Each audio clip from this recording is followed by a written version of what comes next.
Kids and Sports coming up next.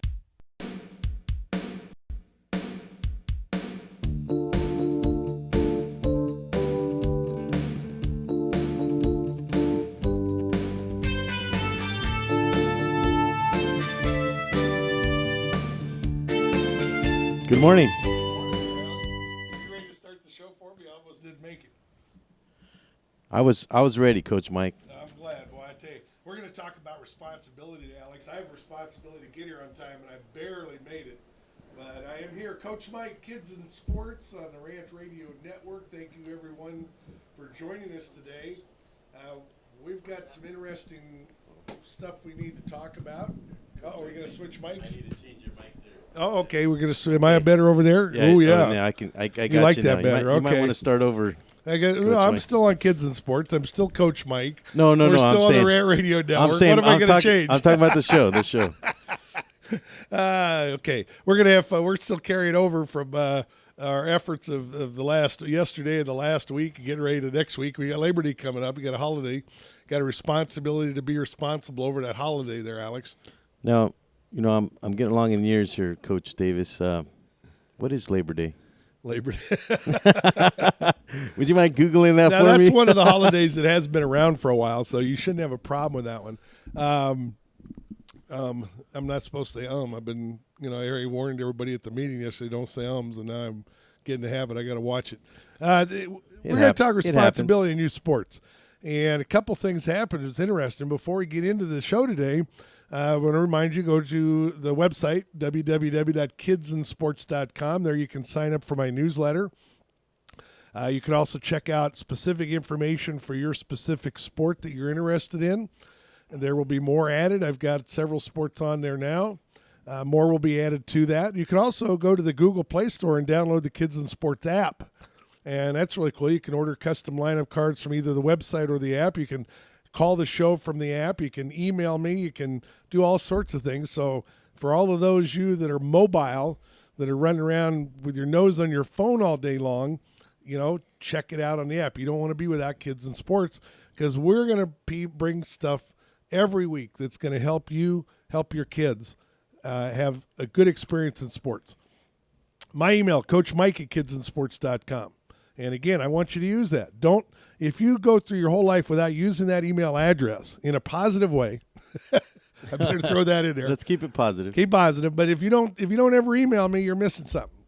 Because I love to get your emails. It's an important part of my life, because I want to know what's important to you as far as youth sports goes. And this whole world of things we do, and I got an ending for the show today that I think is going to be profound. Okay. Just the thoughts went on everything. We had a daddy ball situation. I'm not going to go into details, but I found out about one yesterday. One of my pitchers might quit softball, and it all stems back to a daddy ball situation. I've only got her story. That's why I'm not going to go into it. Well, I'll wait for the end of the show. Well, Coach but Davis. it's just when I hear some of these things, and I just sort of cringe a little bit. Well, it's because I don't know what daddy ball is. That's why. Yeah, remember we talked about it. It's where a coach has his team, whether and they're putting their daughter or their son in. Okay, so gotcha. She told me about this, and it sort of took her heart out of it. Now, I don't know what the details were. Was there some reason that he did this? I don't know. It doesn't make sense from what she's saying. But whatever happened, she's now I don't feel quite as anxious to play softball now. And, I'm sitting there, whoa. So my assistant and I got to talk to her yesterday, and hopefully that'll turn out to a positive. We're letting her know number one, she doesn't have to make a decision. Young kids want to make decisions all the time right now. Something goes wrong in their life. And was I that way when I was a kid? I try to remember back, and I can remember quite a bit of my youth. But I don't know if I really made, if everything like that. I mean, if a girl rejected me when I sent her a love letter, that was the end of the world for me. I mean, and that happened more often than I'd like to admit. You're breaking my heart. Yeah, Coach I mean, Davis. but other things, if I was going to get a bad grade, did I panic? Maybe I should have panicked more. I don't know. I think a part of that, Coach Davis, is a learned behavior. We picked that up from our parents. You mentioned about making quick decisions. If you notice, some kids are not like that. They're not quick to make knee-jerk reactions, that kind of thing. And I think if you look at the parents, you see where they learn that behavior. Oh, and I'm sure that's the case, but I see so many of them that do. That's a part way of it. more, way Of more that do that. Yeah. That it's almost troubling. I'm not a political correct person, but it was interesting. I heard a talk show host driving on the way in here today that talked about a St. Patrick's Day parade in New York when he was a kid. Or in high school or whatever, and the kids, teenagers, they have Heinekens out there to drink, and he said it proved they were amateurs because they didn't have a church key, they didn't have a bottle opener because Heinekens didn't have the screw-off lids, but the New York policeman would take his handcuffs and open it for him for the parade. Will they do that today? No. But it was a different One time. of the police officers police officer saw his kids. It was St. Patrick's Day parade, so he took his handcuffs and he said they're a perfect church key. They opened the bottle up right. My goodness! But things have changed, haven't they? Things have changed. My grandpa used to give me beer when I was 5 years old. He had a little glass about yay big, and he'd give me and my cousin a sip of beer. And beer sort of a little bit of beer tastes good. It was a little taste of what yet to come, right? I mean, it was so. And my great grandpa always used to tell us, "Don't stick your nose in the glass." Whenever we're drinking something, Grandpa King would tell us, "Don't stick your nose in the glass." You ever try that? Well, that way you can never drink it. You ever tried drinking anything, not sticking your nose in the glass? It's not too easy. Try drinking it sideways. Yeah, it was. So that used to be his thing. But I look at some of that. I'm not, like I said, I'm not a political correctness drives me up a wall. One of these days, I'm going to do my own blog separately about some of the things that go on, and I'm sure there's plenty of them out there. But I see certain things. My wife told me about this story about Westlake High School here in Southern California. Football players are charged in this big scandal in Hawaii and all this stuff going on. And I looked up this particular website, and I think that was that Channel 5 News? Let's see. Channel 5? Uh-huh. Yeah. I don't know if it was there. KTLA? So I don't know if it's, I see their ad, but yeah, okay. There's plenty of them there. All charges have been dropped, and the coach was on and said, look, this isn't what it was. They had 160 kids in Hawaii. There's a fundraising project for you, 160 kids. Westlake's a huge powerhouse. You go to their website, you get the booster. If you click on athletics, it goes right to the booster clubs. I was going to try and find the coach's email and see if I could, get him an email and maybe get him to call in this morning. If anybody knows the Westlake coaches, have them, if they have time, give us a call, 855-969-7268. It's 969-RANT. If you want to call in, if somebody knows about this particular situation, I read it. There's a video that I watched briefly. It was talking about one of the parents went to the police. Supposedly it was, according to this video, there's some of the seniors or upperclassmen talked to some of the freshmen about respecting the upperclassmen more. They interviewed one of the freshmen who said, oh, this is just about the older guys taking advantage of us, trying to bully us or whatever.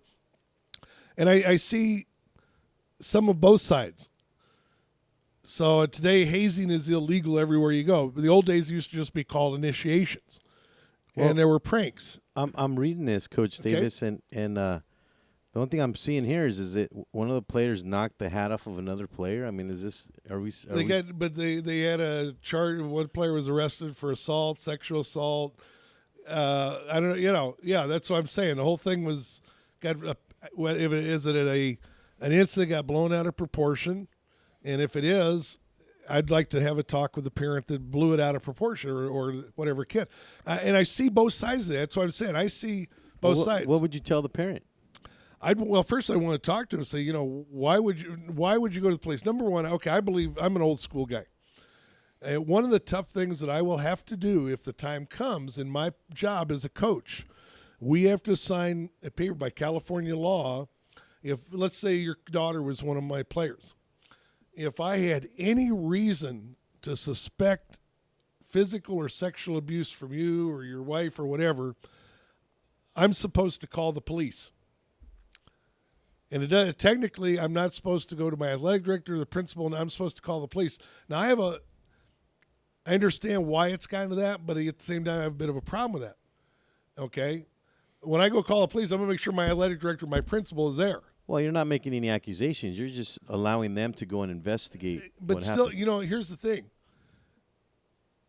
And I know, like a friend of mine pointed out, there's been times where, for example, in divorce situations where a wife would accuse a husband, it could be the other way around, but I think it's usually the one side there, that of some sort of molestation, even though whether or not it was true or not. Okay.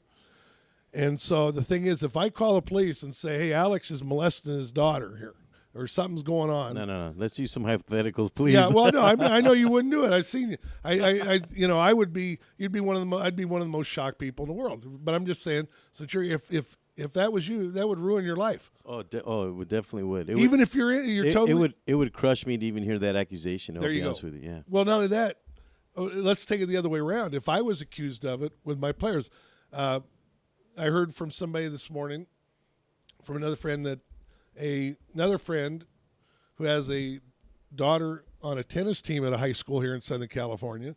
They've got a new tennis coach, and they're concerned that she was concerned because the coach was swatting the girls on the butt with a racket, as an attaboy, an attagirl type of thing. Yeah, thinking that there's a disconnect between your hand and the racket. Well, that's right? That's what I told my friend. I said, wait a minute.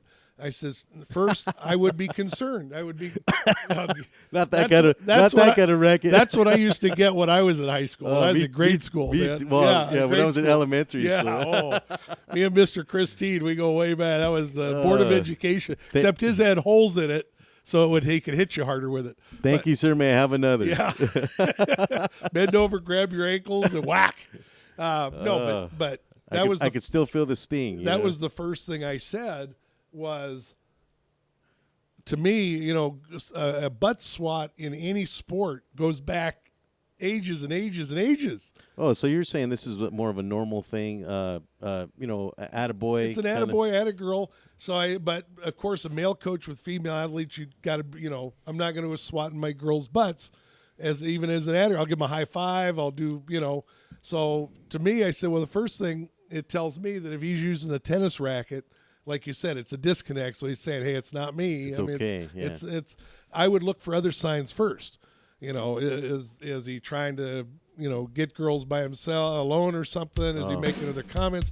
I'd look a lot deeper before I would make some accusation. Obviously, we got a lot to talk about today with just these few things. I'm taking notes already. You're taking notes. You got a pen? We'll be back after these messages here at Kids in Sports.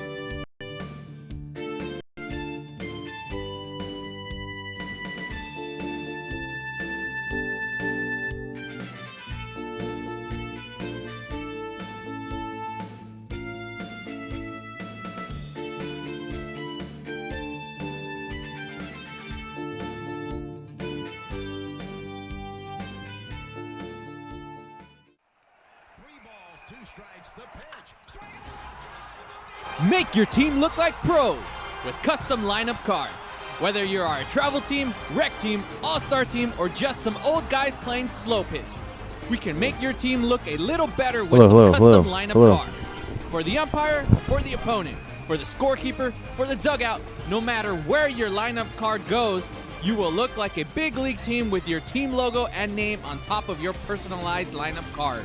Just visit CustomLineupCards.com. With the best prices in town, you are sure to hit a home run with us. Visit CustomLineupCards.com and go pro.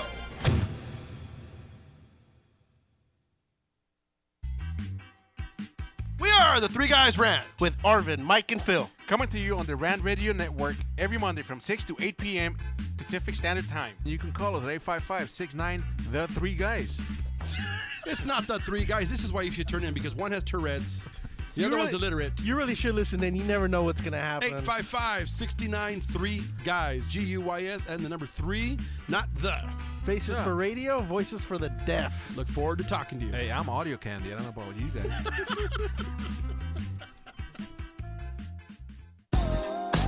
What up, foodie freaks? It's Chef Bev Lazo with the Culinary Trend Show. Join me and my brigade every Thursday night from 8 to 9 p.m. where we will be cooking up some crazy stuff that will give you the appetite for discussion. It's all about the good food, good friends, and good times. Only here on RantRadioNetwork.com.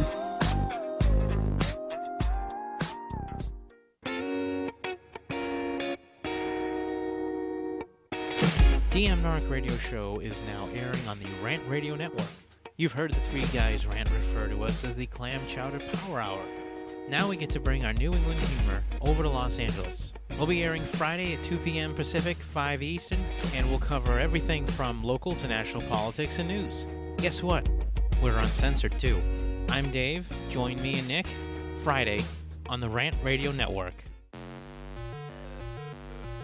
We're the Brothers Bear Podcast Live, and I'm your host, Sanj, and I'm always joined by Edgar, Carlos Mandrano, and this is a show where we talk about comics, movies, TV, video games, stand-up, music, and many more geeky things. Catch us live on Rant Radio Network on Mondays from 7:30 to 8:30 p.m. That's another commercial in the bag.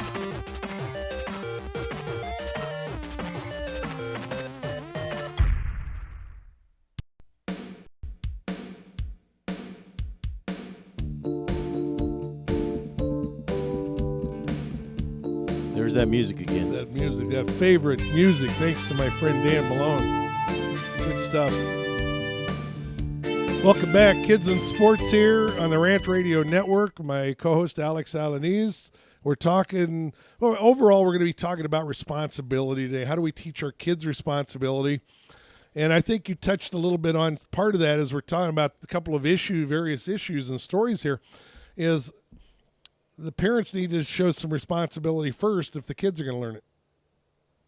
Oh, definitely. They need to teach the kids, and they root them at a young age. You know, you got to teach the kids at a young age how to behave around others. When it is or is not appropriate to touch, even someone's arm. Right. You know, I'm teaching my kids that now at an early age. But isn't there some parts of that? Do you think back to when you were a kid and you think, this is where it never used to be that way. You didn't have to worry, just because you would come up and touch somebody that there was something going on. It was a friendly thing. And well, now you're getting you're breaking my space, Yeah. And it's like, really, I'm just trying to be nice, I'm not doing anything sexual or anything, it's how we grew up, there's some areas of Europe where men still kiss each other on the cheek, is that sexual harassment? I mean, I'm not saying that we're gonna inherit that, but what I'm saying is that don't be waiting for that here on the show, no. It's not gonna happen, Coach Davis. I'll tell you. But no, I look we're gonna put a plexiglass in between. Yeah, there us you here. go. Let's go back to Westlake here, and because there's two sides to every story. Let's face it. There's always two sides of the story, and I see a couple of things here. A few years ago, I had a guy, I think his first name was Steven, his last name was Specht. He was the coach at Cincinnati Xavier High in Cincinnati, Ohio, okay? And he had like 100 kids in varsity. He had sort of a Rudy story. Any boy that wanted to be on varsity or wanted to be on the team, whether JV or whatever, but he had 100 kids out there, they would be there. And they may never play a day, but as long as they worked really hard, he would get him in the product, because there's a lot of things, and he believed firmly. I'll try to see if I can get him on the show again.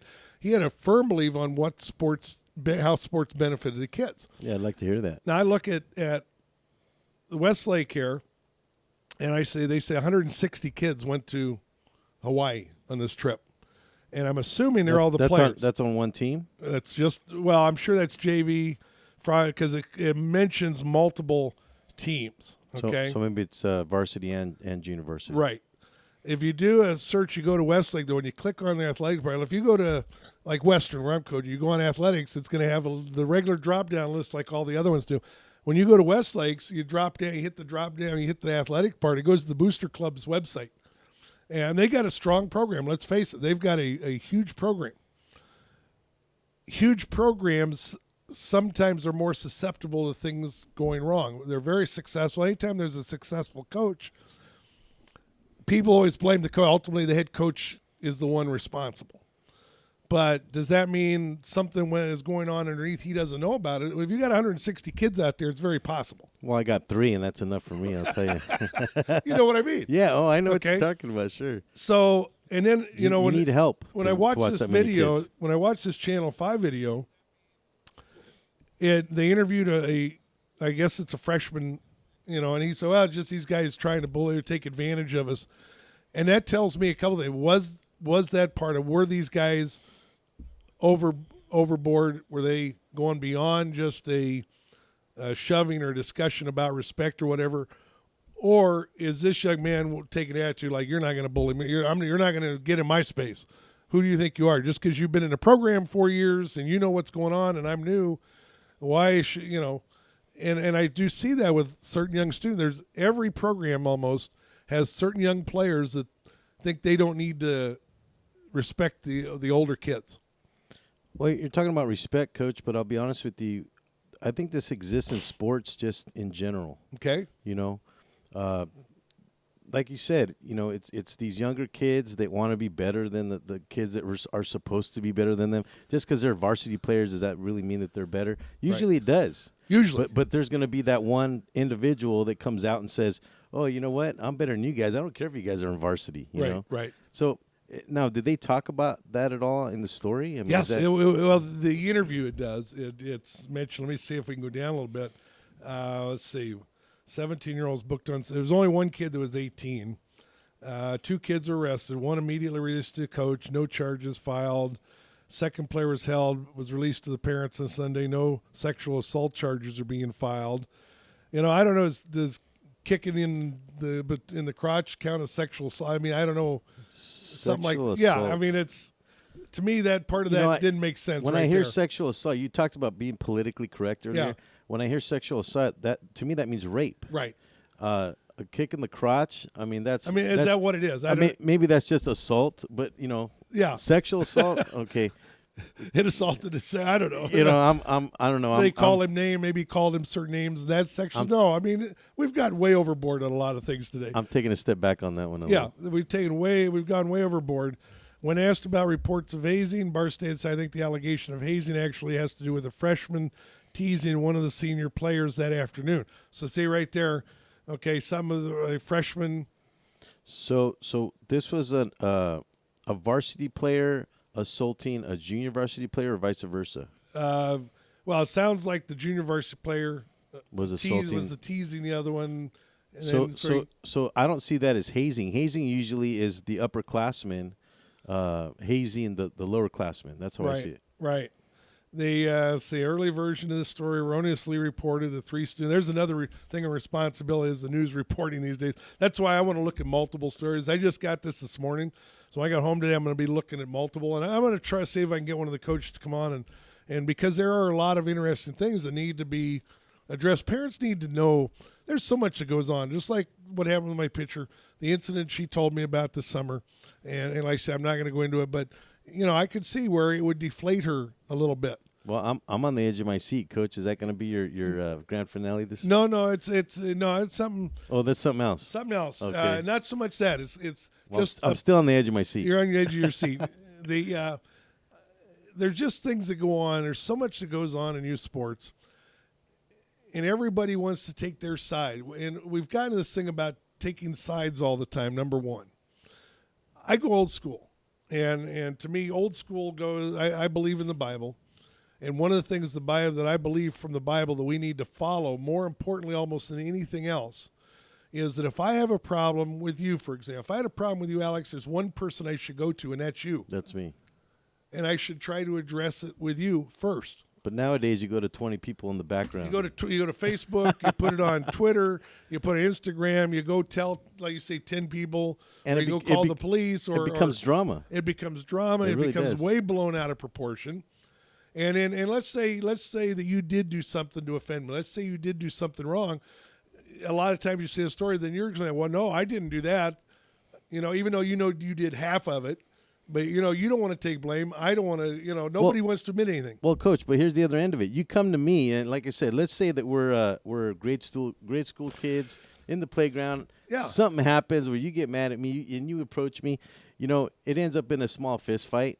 But at the end, we end up being friends. Well, and that's how I remember. You remember that things? stuff. Yeah, that's how I remember. As a matter of fact, I still have some of those friends. It's funny you brought that up because I have a story from one of the schools I coached at a couple of years ago, several years ago. Boy, time flies when you're having fun. But we had an incident where younger players were disrespecting the older player. We were over at Foothill High getting ready for a game. And we had the batting nets up, and so a couple of younger players were in the batting, and they were sort of jibber-jabbering, and the captains told them, speed it up a little bit. And the one girl turned around and said, shut up. And the next thing you know, the captain and a couple of her friends come over to me and my assistant and say, they told us to shut up. And so we're starting to walk over to deal with my assistant. His name was Mike also. He says, if that was two guys, they'd either tell them to shut up back, or like you say, they'd throw a few punches and then they'd shake hands and they'd be done. You make it even keel. And if they hear the girls come running, coach, they told me to shut up, and so we get this thing going on. But I've seen parents that change in their attitudes even when they're friends. It's instead of something gets said the wrong way, and right away we go on the defensive. Excuse me, my kid couldn't have done that.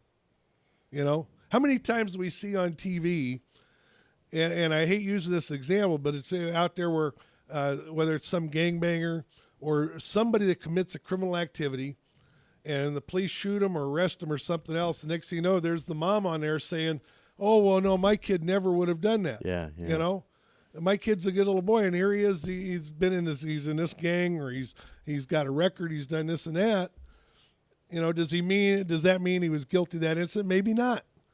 Maybe not. But you don't come up saying, well, my kid couldn't do anything wrong, because look, he's got a record here. Yeah. There's a record of, and you can't tell me that these 10 violations were all somebody making up something about him. If you had one, maybe, right? 2, maybe, but not 10. Even 1. Yeah. Most of us that don't do that, don't behave that way, usually don't get accused of those things. Taking responsibility, part of that is for yourself. Remember, I don't know if I'm older than you, obviously. The thing about if you point at somebody. A few years. Okay, if I'm pointing at you, accusing you of something, 3 fingers are pointing back at me. Yeah. When something goes wrong, I generally try to look at myself. What did I do to create this or allow this to happen? Okay? And I had an incident in my business world where I almost got tossed in jail because I was responsible for some money that got stolen. I didn't steal it, but the way I handled the situation is I sort of buried my head in the sand. And it cost me my business. It almost cost me a lot more. But I can't blame the people for checking it out. There's certain people involved that I can't blame, because the way I handled it, as a matter of fact, I had been referred to a private investigator, and the guy told me, he says, well, number one, I can't work with you because if I don't work defense. He only works on the side of the police. He said, otherwise he would lose all his contacts. Prosecution, huh? On the prosecution side. So, but he says, I'll listen to your story because I was referred by a friend. He says, I'll listen, try to help you out a little bit. And I said, okay. So I told him my story, and he says, I'm going to tell you 2 things. He says, number one, if I was that police officer, I'd check you out too, based on what you told me. But number 2, I know you're telling the truth because you wouldn't have made that up, But that's where I felt. My first attitude is, what part did I have in allowing this to happen? I'm not blaming somebody else right away, and that's what we do. Kids in Sports will be back in just a minute.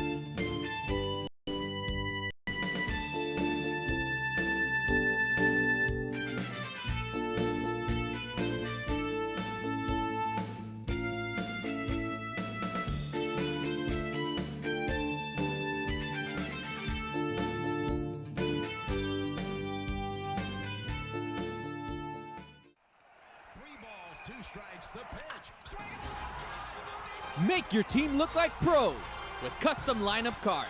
Whether you're a travel team, rec team, all-star team, or just some old guys playing slow pitch, we can make your team look a little better with some custom lineup cards. For the umpire, for the opponent, for the scorekeeper, for the dugout, no matter where your lineup card goes, you will look like a big league team with your team logo and name on top of your personalized lineup card. Just visit CustomLineupCards.com. With the best prices in town, you are sure to hit a home run with us. Visit CustomLineupCards.com and go pro.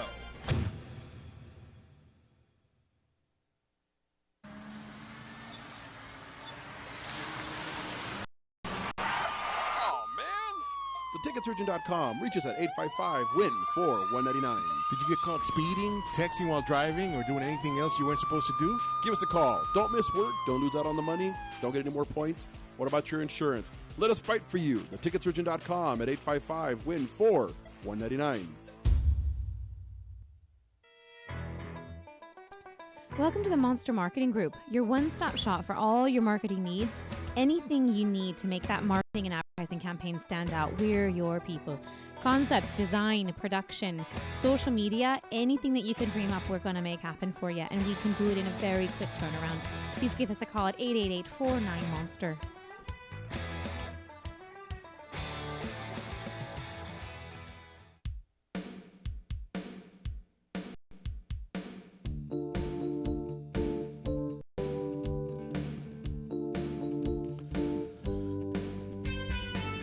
Life gets so complicated, but guess who made it that way? We all did. We all got to look at ourselves. Coach Mike here with my co-host Alex Alanese at the Rant Radio Network. You're listening to Kids in Sports. Check out the website, www.kidsinsports.com. That's KIDZ, and as in Nancy, sports.com. You can also get the Kids in Sports app from the Google Play Store. Tell your friends about it. Get it on there and get on the show. Give us a call, 855-969-RANT, 855-969-7268. We're talking about responsibility today, and sort of the lead on it, we're looking at this recent story here. Westlake High School's football program was over in Hawaii for some games, and there was an alleged hazing incident. A couple of people were arrested for sexual assault or assault. Charges are dropped. Things are supposedly out of proportion, although there were some kids that were suspended apparently for several games. So that tells me there's something happened, or at least somebody is taking some responsibility that something that shouldn't have happened was happening. Now, did they report on why they were suspended? I said I don't have all the details, and I get frustrated that you get the news media. Like I said, they got an error. Earlier we reported this, and the news media are so quick to get a story out, and I wish we could get the news media a message, the big channels. I don't care who's first on the scene. I don't care if you've got the prettiest helicopter for your traffic. I don't care, the pretty gals for weather, that's different, but I don't care that you're in HD. You got 10 more pixels than the other one does, or whatever. You keep doing all this stuff. Oh, we're first there, or you're only going to hear this story here. Knock that junk off. I want the news. Give me the news. That's what I want.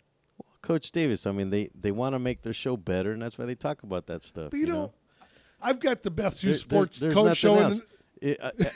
Technology has evolved to the point where that's what we need to talk about those things, because that's all there's left. No, I've got the best youth sports show in the country, but I'm not going to say that because there's a lot of other good youth sports shows. You just said it, Coach. I didn't. You didn't hear me say it. And you can repeat it again if you like.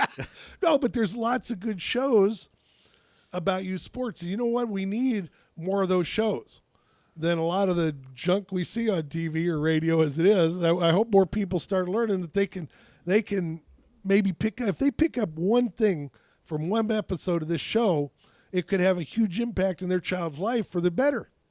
Well, I'll tell you, I came on as a voice of reason, as the co-host here on Kids in Sports. And Coach Davis, I'll be honest with you, the times that I've been on the show, I've learned so much of things that I had no clue that was going on. We talked a lot about the ASA and just softball in general. Remember what ASA is? I don't remember what it is. But the important part is that what's going on in the background, it's huge. Yes. It's huge. And I had no idea it was that huge. I mean, we're talking about somebody that, I'll be driving down the street and I'll see some girls playing softball, and I just think it's softball, I don't realize how much goes on behind the scenes in terms of the adults and the structure of the game, the rules, the politics that go on in the background. Oh, sure. The cost. I mean, there's so much else going on back there that I believe that there is a need for a show like this to educate parents on how to get their kids through those sports and what to expect. Thank you, because that's my purpose. When we went in, we had no clue. I mean, you sort of play it by life, and I guess I've been lucky because I had been involved as a volunteer coach a couple of times before we had my daughter, So there's a little bit of awareness, but you still don't, every situation comes out different. Everything comes out different. I'm sure this coach at Westlake went to Hawaii. They're thinking, we're going to be playing football. We got to go to Hawaii. How cool is this? But obviously there's maybe a small portion of his team that's got other things on their mind.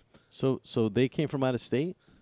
California, went to Hawaii. Oh, wow. So they took That's what I said. Major flight out there. Major fundraising project here. That is major. 160 football players? 160 kids. I mean, My maybe they got a whole cruise ship. I don't know. Got a special deal. But, yeah, that's how cool is that? That's a lot of shoot tape, I think. When we were kids, we thought it was cool to get on the bus to go run cross country against another school. Well, I was excited just to go to Pioneer. Yeah. Phoenix, we had to drive a little farther, depending where you were going. But get back to responsibility. You mentioned before that there's so many little things have changed. You were talking about the pats on the butts. Well, earlier you mentioned about being politically correct, and then you also mentioned about being old school. Well, I'm not politically. I'm no. Yeah. Well, that's what I meant. Is that you mentioned it, and what came to mind was when you talked about the tennis coach that was patting on the butt, right? With their tennis racket. We talked about there being a disconnect, but there's something new that has revealed itself in the homosexual world, if you will, is that now even a female doing something like that could be considered sexually harassing. It's sad to another female. Well, it's sad that we've come to it is, and it's true. It is, and the same thing would be with a guy on that. We were joking around before about you putting a plastic shield here before, but obviously there's a lot more that people are afraid to talk about because they're going to be, I can't think of the right word now, but they'll be shut out, or they're going to get in some sort of trouble, or they'll be shunned, they'll be called names, whatever. And so we can't even be honest about certain situation. Now, if we say something, it's off limits, even though you're dealing with a very small segment of the population. And so we can't, so many things that happen. Well, I look at the Old Testament. Solomon said about talking about the Jewish, the Israel empire, or not empire, but the Israel nation back in his day, that there was nobody in charge. Everybody did what was right in their own eyes. And we've sort of gotten back to that today. If you look around you, everybody does what's right in their eyes. We're not supposed to tell you how to raise your kids. We're not supposed to tell you about your business. Even kids, Mom, don't tell me who I should go out, or Dad, don't tell me who I should see, or, I like this boy, I like this girl, or whatever. We don't want advice from anybody. So I know that if anybody's listening to the show, it's because they want us. They're sitting there. They've maybe gotten to a point where they did that for long enough. Now they're sitting there saying, I need some advice. We all need some advice, whether we want it or not. Yeah, they need advice on what decisions to make in their lives because things have become so confusing. And you know what? I believe, Coach Davis, this is what I think in terms of why that is happening, or part of the reason why that's happening is because of attorneys. Part of they have convoluted, because they've created their own language in life. They've convoluted and the situation to the point where we are now in total confusion as to what way to go. What is right? What is right? Oh, and so many things that, like, I as a coach have to follow because of this law or that law, or and I'll give you a big one right now. We're so and misinterpretation of those and laws. misinterpretation, but also okay, let's go to the safety of our kids, okay? Because let's say responsibility in a youth sports world. Part of that goes to responsibility of safety of the kids. Now, last week I was on Dr. Coy's show, and he's going to be on my show next Tuesday. And one of the things we talk about is we can't protect our kids all the time. We can't save them from everything. So we could buy one of those big sumo suits. Right? Yeah. Oh, yeah. What's that movie, Blank Check? You ever see that movie, Blank Check? I don't think I've seen it. Oh, you got to see. I think that's the name of it. It's got the guy in it that was one of the vice president, the young smart aleck vice president in the first RoboCop, the one that got blown up.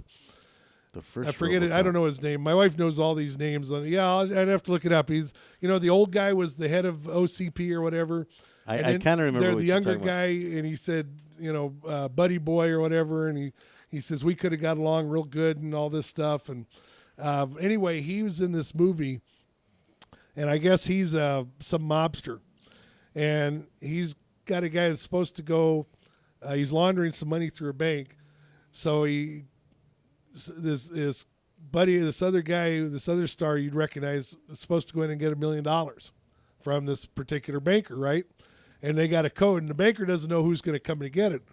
Well, before this happens, the bad guy is backing out of a parking space, and he hits this kid on his bike. And so he gets out, and he's, "Oh, kid, what are you doing?" And he says, "What do you want?" He says, "Oh, I don't want anything. I'm fine." And he said, "Well, no, because he's so geared the way we are today, everybody's going to sue somebody or something." So he signs his name to a check, and he gives the kid a check. And he says, "Here, go ahead and this will pay. Get yourself a new bike or whatever, right?" So the kid takes off with this thing, and he's thinking, "You know what? How about if I put $1 million in there?" So he puts $1 million in there, and he goes. The guy told him, "You go to this bank, and they got his. They'll take care of it." So he goes to the bank, and he gets this banker that's waiting for somebody to come and get this $1 million, whatever. The kid does it. So he says, so you're by coincidence. It's just by coincidence, and you're juice or whatever, And the kid doesn't know what's going on. The guy gives him $1 million. He goes walking out. Here comes the other guy in. Where's the $1 million? Why you just collected it? What do you mean? So it's a whole huge story. It's not Richard Pryor, is it? No. It's really a funny thing, but the same thing goes there. Is now they're figuring out everything goes on, and the kid's trying to get away. He spent all this money, and he suddenly realized that it wasn't his to begin with, and their responsibility kicks in there. Whose responsibility was it to keep us safe? And one of the messages came out, well, his dad needed to be more involved in his life. And that means listening to your kids more. It doesn't mean you're going to give them everything they want. Doesn't mean you're going to agree with everything they want. Well, you got to listen to them and help them work through things. Well, and educate them and teach them, Coach. Yes. You talk about that a lot. Teach first, win later. Win later. That's the motto. We don't want to do it. And some coach friends of mine, we were talking a couple of weeks ago. I said that doesn't work in the college world, and I actually know of a couple of college one that told me she's still would still be teaching kids in college. So there's still a certain amount of teaching that goes on. But he said, like my friend pointed out to me, a lot of these colleges, especially if you're at a big college, you got to win right away. You got to do something to win right away. You need results. Or you lose your job, and that that's sort of sad too. Everything we do is just a chain when nobody wants to stop any of it anywhere. We all like our little niche, and we don't want to give that up.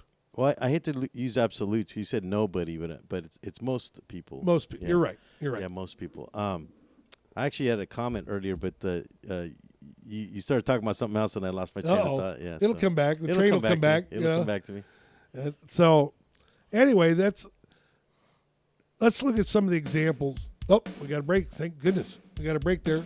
We can get your thought back. We'll find your train. I think I did. You think you did? We'll come back after the break. Don't sign blank checks. Coach, it wouldn't do much good if I did anyhow. Coach Mike and Kids in Sports will be back in just a minute.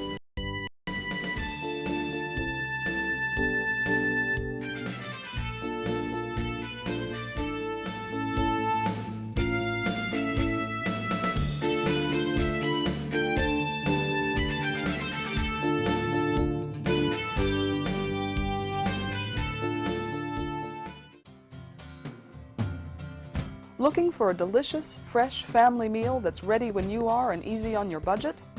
Welcome to Piara Pizza. We make our pizzas with handmade dough, 100% real cheese, and tomato sauce blended with our own spices.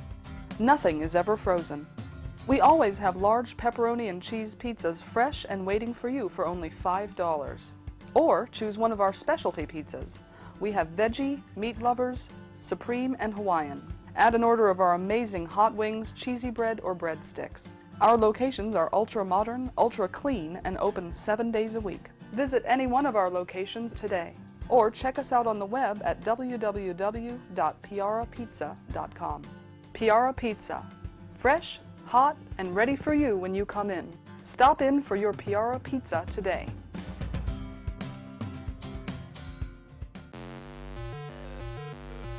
We're the Brothers Bear Podcast Live, and I'm your host, Sanch, and I'm always joined by Edgar, Carlos Madrano, and this is a show where we talk about comics, movies, TV, video games, stand-up, music, and many more geeky things? Catch us live on Rant Radio Network on Mondays from 7:30 to 8:30 p.m. That's another commercial in the bag.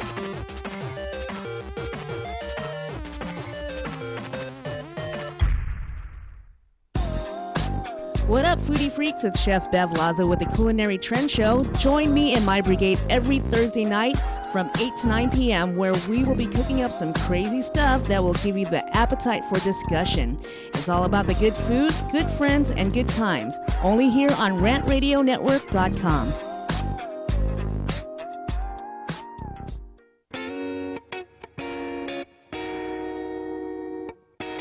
DM Narc Radio Show is now airing on the Rant Radio Network. You've heard the three guys Rant refer to us as the Clam Chowder Power Hour. Now we get to bring our New England humor over to Los Angeles. We'll be airing Friday at 2 p.m. Pacific, 5 Eastern, and we'll cover everything from local to national politics and news. Guess what? We're uncensored too. I'm Dave. Join me and Nick Friday on the Rant Radio Network. 3 balls, 2 strikes, the pitch. Swing it.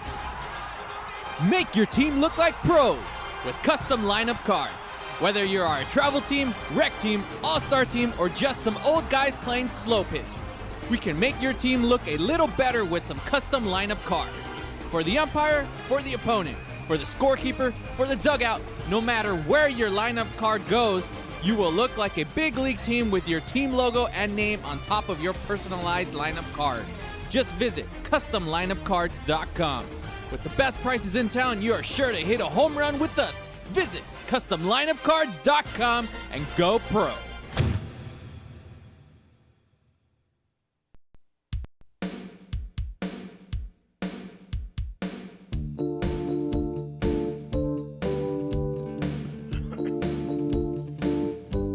And we're back. I'll bring that down so it doesn't accidentally play. Coach Mike here, Kids in Sports. I just listened to an interview. You see, they were talking about the original report was 25 upperclassmen broke in to some freshman dorm room or whatever, hotel room, and even they said nobody was injured. So how violent did it get if nobody was injured? Well, not violent enough. Not very violent.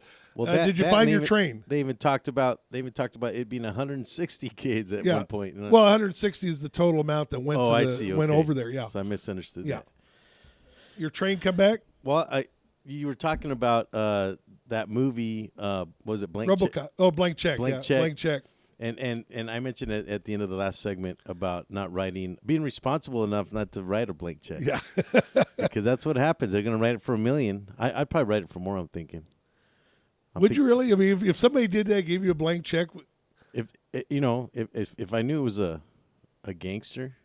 Well, probably not. You don't know who this guy is. Yeah, you don't know who this guy is. They ran into me, and I don't think I would. But I'm the kind of person that I'm stupid like that. But are you going to be thinking? I'm going to be responsible. Are you going to be thinking? Well, is there enough money there to cash it?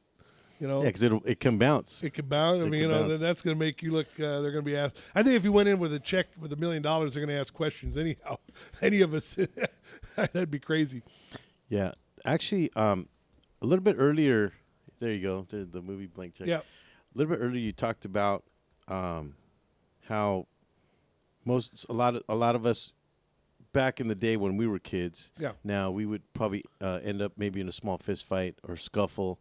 And then we'd be friends. We'd go back to playing and doing our thing, and it might happen again. It may not. But the fact of the matter is, it was squashed right there in the playground. Right. Nowadays, or let's move forward. Let's say 15 years, and 15 years later, now it becomes an issue where the school gets involved and the principal, and there was a scuffle, and this person has to be suspended for a couple of days and possibly detention. Nowadays, it's about getting your attorney and suing the other family. And that kind of thing. Things have elevated to the point of hate. Well, it's there. Yeah, there's nothing. How many? Look at it this way. How many? You mentioned some of those kids were still your friends now. Yeah. How many friends do you have that socked you in the mouth at one time or did something to offend you at one time or another? All of them. All of them. All of them. At some point, even my adult friends will do things to each other sometimes, and it's to be honest, it's quite rude at times. But. We find fun in it. there's a certain find level a way. of fun. It's not the end of the world. It's not getting back to this reaction of end of the world stuff. We created even keel between us. In other words, we're and this is the other thing we talked about. I think this weekend we talked about this over the Dallas game. We talked about going and finding class in each individual. In other words, you're kind of rating them as to, well, what class are you? Lower class? Are you middle class? Are you upper class? Once you've determined that, then it gives you the right, and I'm speaking hypothetically, it gives you the right now to mistreat people because you think they're lower class people or you think they're middle class or they're below you. Right. And this is where I think this whole hate thing comes from, is that, well, guess what? You're lower class than I am, so I'm going to get my attorney, I'm going to sue your family. Well, and the other part of it too, and this is what happens in youth sports a lot. I've seen it in softball. You think that your daughter is so good, or it might be your son in baseball or football or whatever. You think your kid should be the starter at a certain position or should be getting more playing time or whatever. And there's a couple levels of that argument. If the argument is my child should be getting some playing time because they're on the team, not saying my child's better than so-and-so, so they should be there, just saying they deserve, the way you're running the whole show, maybe they get more playing time. That's a little different argument because you're not making yourself better. It's not about being better than somebody else. When you start pointing the finger and say, well, my child should be ahead of that person, now you're making a judgment. Number one, it's the coach's job to make that decision. Coaches are not always going to make the decision you want. Matter of fact, quite often they're going to go the opposite way, okay? And especially if you come off with an attitude. And I've known several coaches. If you as a parent start, especially at the older levels, 16 under, 18 under, especially at those levels, if you as a parent start ragging on the coach about your kid's playing time or their status on the team or whatever, your kid will suddenly be looking for another team. Yeah, that's true. And you know what? That's real life. You go try to do that at your work. How come I'm not so-and-so? How come I'm doing? Goodbye, you're fired. Yeah, bring all the stuff in your desk and meet me in my office. Meet me in my office. We'll show you where you belong. I mean, get your pink slip. But we got that. It's all about me. And we talk about the parents that vicariously live through their kids. I don't necessarily buy into that whole thing as much as I used to when it first came out. As far as them reliving their youth sport thing, I think more of it is just about a me attitude about the family. You know, as a dad, we're supposed to defend our families, but we've taken it from defending to defending means an offensive move. You know, me. You know, my kid should be here, my kid should be there, and that's defending them. And what are you doing? You're taking away responsibility for your kids to improve themselves. Now, do you see that as defending an offensive move or a defensive move? No, that's an offensive move there. See, it's sort of like, you know, I heard a sermon years ago. I'm sorry, I usually don't bring the Bible up so much. That's okay. As much as I believe, but I think there's some nice parallels. Sure. I heard a sermon. There's there's a scripture talking about the church, and it says the gates of hell will not prevail against it. And a friend of mine said, when do gates go against anything? Gates are a defensive measure. So that means that implies that the church is going to go against evil. Okay? Sort of the same thing here, but in reverse. A defensive move means I'm going to defend my family. If you try to assault my family, if you're trying to accuse my son or daughter of something that they honestly didn't do, okay? And we don't always know that. That's a lot of parents don't always want to admit. There's the gates. I like this research. Notice how they're closed. Yes, they are closed. But no, I think they're as you get defending against honorable thing. In other words, if you accused my child of stealing your kid's bike, and it was little Johnny down the street did it, you know, and you had no reason to believe that my kid did, except you saw my kid walking down the street or something. Yeah. I mean, whatever. I've got an obligation as dad. Number one, first I'm going to sit down with my kid and say, he thinks you stole so-and-so's bike. What's going on? Oh, Dad, I didn't do it, but I know who did. Okay, say something like that. So we have a witness. Now you got a witness, or whatever the case is. But we don't do that anymore. Now it's like, before I even talk to my kid about it, how dare you accuse my kid? Yeah, before you even know the facts. Before I know the facts. Yeah. Or in the case of youth sports, we're out there, how dare you? Why are you not playing my kid more? Well, number one, and like one person pointed out to me, and we can all get we can do a whole show on playing time issues. Matter of fact, we'll do that maybe in 3 or 4 weeks. We'll do a thing on playing time issues because there's different ways to do playing time. But let's say on that thing, if most coaches that really want to win are going to play the kids they think they're going to help them win. And if they think your kid's going to help win, your kid's going to be playing. Well, and that's because the coach has the mentality of the team. Yeah. They don't have the mentality of the individual. That only comes from the parents because it's their kid. Right. You know? And I could see that. The problem is I think that parents just need to realize that the coach is there for a reason. They have a purpose. Well, and let's in the case of travel ball, the coach is the one usually putting up a lot of. They might be making money, but they're putting up a lot of money to get it going. Okay, sort of like a business. You know, we get on businesses these days, but we forget the business owner is the one that has the investment to get the business going. You know. Well, and they also have the emotional investment, everything else, the strategic investment. So that's where a coach's position sort of is. Even if he didn't have money he put into it. So let's say me, I've invested a little bit of money in my team. Every now and then I'll buy a bat or I'll buy something out of my own pocket for the team. Out of need because we know we need it. But here's the thing. I want to put the kids that are going to help me win. Am I always going to make the right decision? No. If you think you can always make the right decision, whoever you are, play fantasy sports. Play fantasy football or baseball. And that's the true litmus test. I've been next to last in one league, I think I'm in last in my league or something like that. And it's like I made some decisions early on that were, in hindsight, stupid. But at the side, I tell you, and there's no cost in the fantasy. It's all for fun. But there's a good proof. You think this player is going to hit 400 this year. And he's out there hitting 220, Or you hit this guy, this guy's going to have 30-some home runs, and he has 5, Well, it's the old adage, we just can't tell the future. Yep. I get that a lot in my business. I actually had a parent apologize to me a couple of years back. And this is rare, and I don't look for it. I don't expect. People make, if I apologized every time I made a mistake, I'd be spending most of my life apologizing to people. I think we all would. So I don't expect that. But I'd been helping out a team. Matter of fact, I talked about it with Bruce when he was here a few weeks ago. I was helping out with this one team. Well, I read a story in Self-Esteem book. Okay. And the doctors there talk about never apologize and seldom explain. There you go. And that's because at any given moment, you're doing what you think in your mind is the best thing to do. Right. And nothing. And if something did happen that you should apologize for, the only reason why you should apologize for anything is if it was deliberate. Right.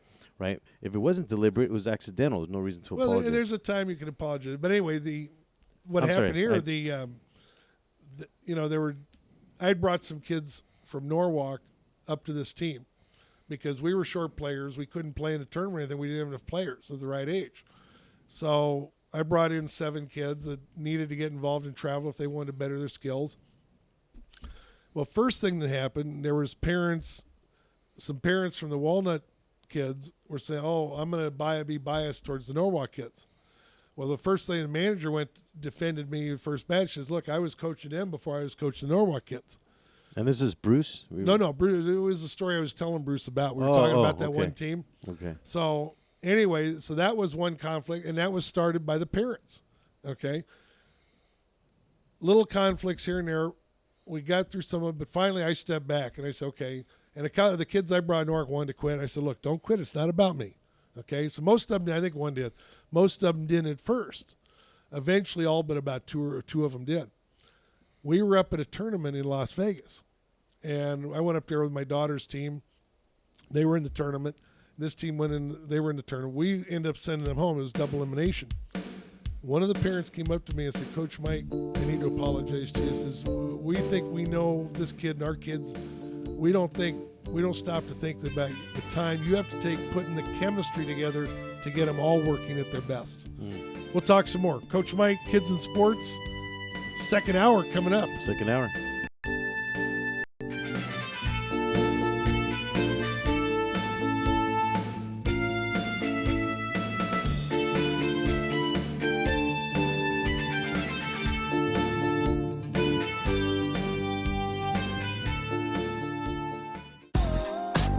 What up, foodie freaks? It's Chef Bev Lazo with the Culinary Trend Show. Join me and my brigade every Thursday night from 8 to 9 p.m. where we will be cooking up some crazy stuff that will give you the appetite for discussion. It's all about the good food, good friends, and good times. Only here on RantRadioNetwork.com.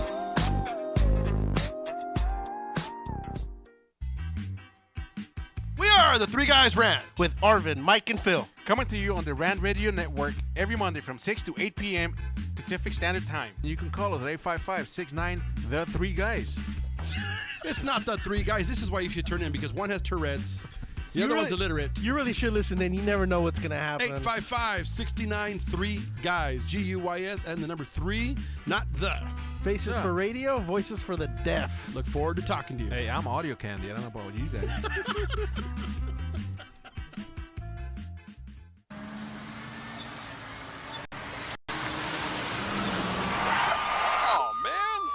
TheTicketSurgeon.com. Reach us at 855-WIN-4-199. Did you get caught speeding, texting while driving, or doing anything else you weren't supposed to do? Give us a call. Don't miss work. Don't lose out on the money. Don't get any more points. What about your insurance? Let us fight for you. TheTicketSurgeon.com at 855-WIN-4-199. 3 balls, 2 strikes, the pitch. Make your team look like pros with custom lineup cards. Whether you are a travel team, rec team, all-star team, or just some old guys playing slow pitch, we can make your team look a little better with some custom lineup cards. For the umpire, for the opponent, for the scorekeeper, for the dugout, no matter where your lineup card goes, you will look like a big league team with your team logo and name on top of your personalized lineup card. Just visit CustomLineupCards.com. With the best prices in town, you are sure to hit a home run with us. Visit CustomLineupCards.com and go pro.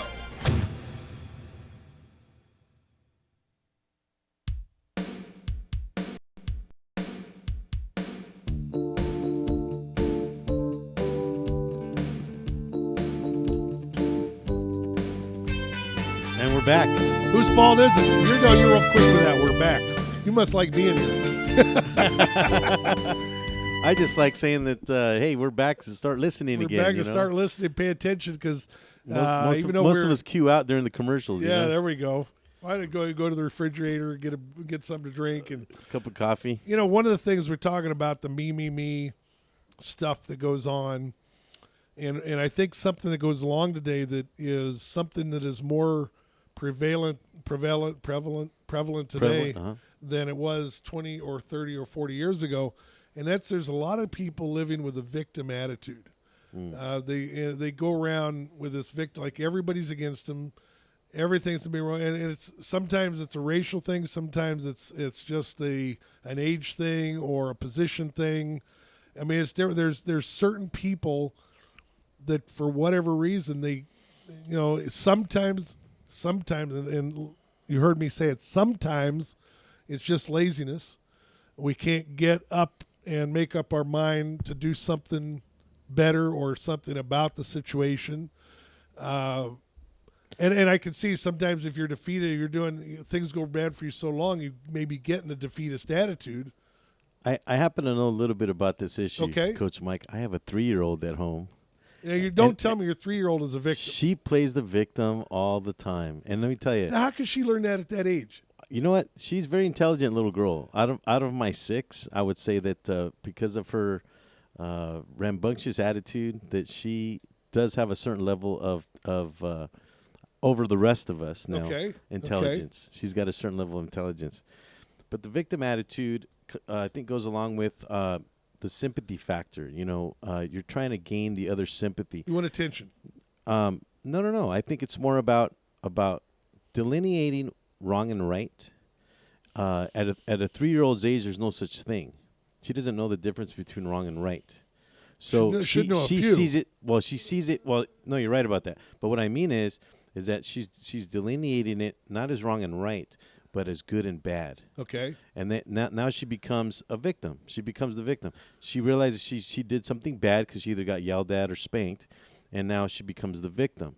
But she's looking for that sympathy factor in terms of everyone else now that happens to be in the room, right, to feel sorry for her. You know, well, that's an attention, a bit yeah, of an attention thing. and something that I learned on another radio show. Pity the. Let me see if I can get this out. Pity the perpetrator and disregard the innocent. And I always remember that because now it allows me to view it for what it really is. When she's acting that way, I tell her, hey, look, stop. Nobody's gonna sympathize with you here. Well, you're saying that's what they do. That's not what they should do. That's not what they should do. Right, but exactly. that's what we do. Okay. Right, and I think that kind of flows over now to us as adults. We're not going to sit there and pout, but we do other things. Well, yeah, we pout in different ways. And Yeah. and everything is about, like you say, woe is me. It's a defeatist attitude. If anybody should have that, I should have that. I mean, I've had so many things that I've tried to do in my life to get better, to do better things for my family and everything. And it seems like they just don't work. I used to work for this guy named Frank.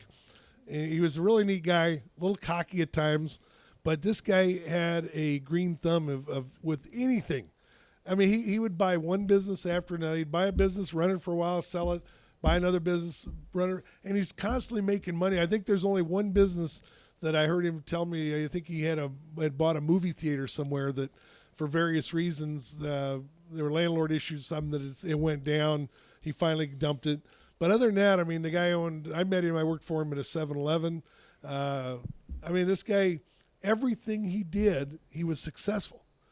And it was like it flowed to him. It flowed to him. And there's people like that. Well, I would like to think it has more to do with behavior. And somewhere it does. At some point, yes, your track record may become more of a magnet. And I know that in my life, I'm sure there's times where I wanted to get somebody involved in a business that I'm working on, whether it's a multi-level or something else, and they say, "Okay, Mike, show us the check. Where's your $1 million? Where's the big bucks you've made?" Yeah, where's the? Well, you're talking a little bit about luck, and my dad taught me early on because he always used to tell me, "Well, I don't believe in luck," that kind of thing. Right. But the way he used to define luck, because it is a word that we use in the English language, is that it's when preparation meets opportunity. There you go. And I really took that to heart because I started thinking about it. It's like, well, yeah, if I saw a McLaren, and this is a car that you like a McLaren? Have you seen them? Have you seen the McLaren? Oh yeah. I would like to have a McLaren, and if I prepare myself to the point where I can actually get one, and somebody just happens to pull up and says, I don't want this car anymore. I'll sell it to you for $10,000, and I happen to have the $10,000. I would think I'm pretty lucky. The likelihood of that happening is slim to none, yeah. Right? Might as well get hit by a lightning bolt. But my point is that I would be considered to be a lucky guy just because I had preparation and the opportunity. Well, the other way with luck too is like a few years ago I had a Christian high school basketball team, girls basketball team on the show.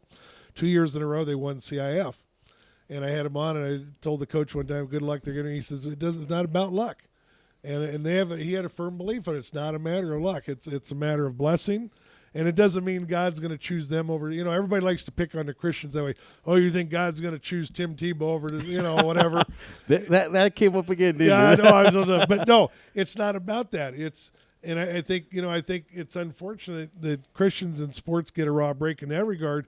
It's not about whether we think God's going to choose us to beat somebody else, but it's about just being grateful to God for the abilities we have and the opportunities we have.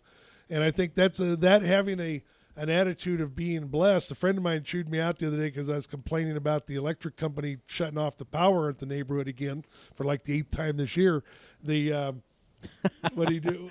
I missed it, huh? Manny, put that one up back again. What do you do? Is that photoshopped? I think so. That's got to be. Come on, who did that? You guys are something else. But anyway, the poor guy. It's not about. It's about being working towards what you want to get through, looking to preparation, and if God chooses to bless you, He chooses to allow me to use what He's given me, and maybe that will help me win the game.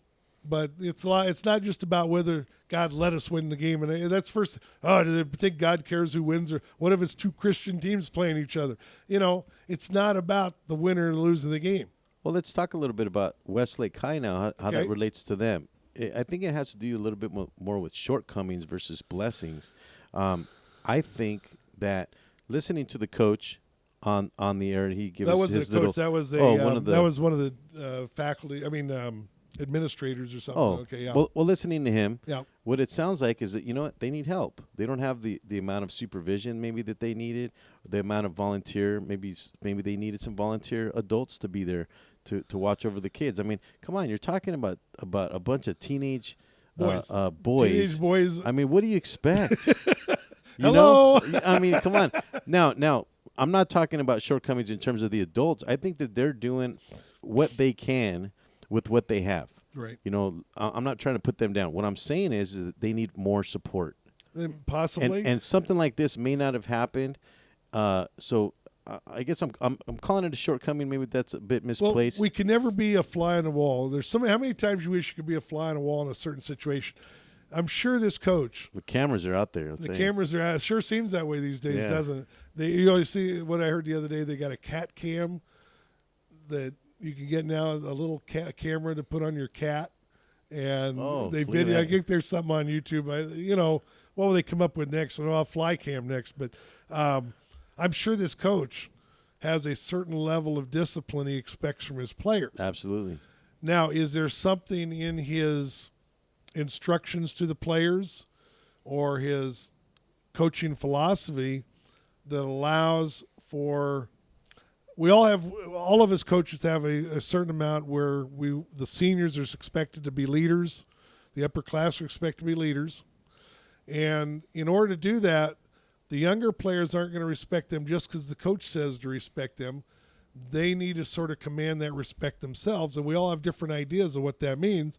And unfortunately, there's some people in this world think to get your respect, I'm going to beat you up or whatever. Now, again, I guess the one thing I would go back to, the comments and news media has a habit of blowing things out of proportion. But yeah, it's violent thing here, but there's no injuries. Well, Justin Bieber wasn't in the news, so that's why they had nothing better to they report have nothing on. better to write about him. Gee, but don't get me going there. But I see that right there, and I say, okay, let's check it out. Now, is there something going on? I think that's the first thing that needs to be found out, and I'm sure they're going to do what they can. I hope that they don't get into again a politically correct action of we're just going to automatically suspend some players to make it look like we did something, because I think sometimes that happens too. I'm not saying this did, but I think it does happen. Well, then what would be the solution, Coach Davis? Well, if we had can we get 160 people in this room? No. Well, my point is that we talked about we got to sit down with the people involved. Well, we talked about being old school, right? What would our parents do back then if we got in a little scuffle? Well, if I got in trouble like that, it's a matter of somebody beating me up. Did I defend myself? What did I do to defend myself? Number one. I don't think that would ever happen, Coach Davis. Oh no, I was a coward when I was a kid. Were you? Oh, see, I did not like to fight. Well, there's your 160. We have our studio audience. Yeah, but that's not in this. Can we get them in here? We got a studio audience here now. Let's Photoshop that and put them in here. And that's because you've never been beat up, Coach Davis. Well, no, I would run. Part of it was when I was very young, like first, second grade. There was in my elementary school. There was a group. They would call themselves the Michael Mashers. And they would and they would pick on me, and I would go and hide because I didn't want to fight. And part of that was cowardice, but part of it also was because I was bigger than most of the other kids, and I was afraid of hurting them. That was part of my thing. I didn't want to fight. So I didn't want to be hurt. I didn't want to hurt. Coach Davis, that's not being a coward. Well, it was to them. It was to others in that time. I mean, if you look back, Coach Davis, what would you say now? I think that's an honorable position. Maybe I'm sure there was a little bit of cowardice. I mean, I didn't want to get hurt. Even a point of leadership. Yeah. I actually either broke or dislocated my cousin's arm. He ended up being a Navy SEAL. I'm lucky he never came back and kicked my butt. We were wrestling. He's always probably thanking you. Yeah, no, we were wrestling one time in the living room at my aunt's house, and just having fun. And I was bigger than him, of course. I was probably 16 at the time. He was about 11. And all of a sudden he's going, get off, get off, get off. Oh, and his arm was hurt, and I don't remember if it was broken or dislocated or something. And did they sue? I was living with it. It'd be pretty hard back then. Coach Mike, your Kids in Sports, the Rant Radio Network. We'll be back after these messages.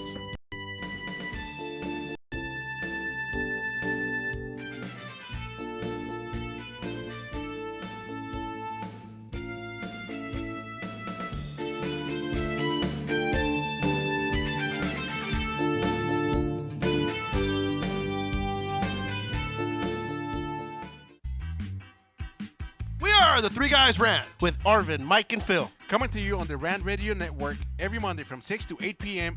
Pacific Standard Time. You can call us at 855-69 The Three Guys. It's not the Three Guys. This is why you should turn in, because one has Tourette's, the other one's illiterate. You really should listen in. You never know what's going to happen. 855-69 3 Guys, Guys, and the number 3, not the. Faces for radio, voices for the deaf. Look forward to talking to you. Hey, I'm audio candy. I don't know about you guys.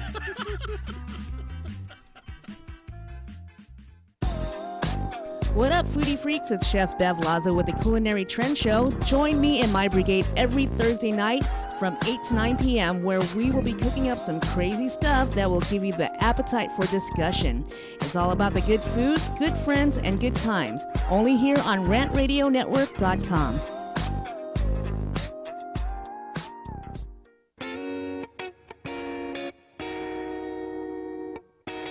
DM Narc Radio Show is now airing on the Rant Radio Network.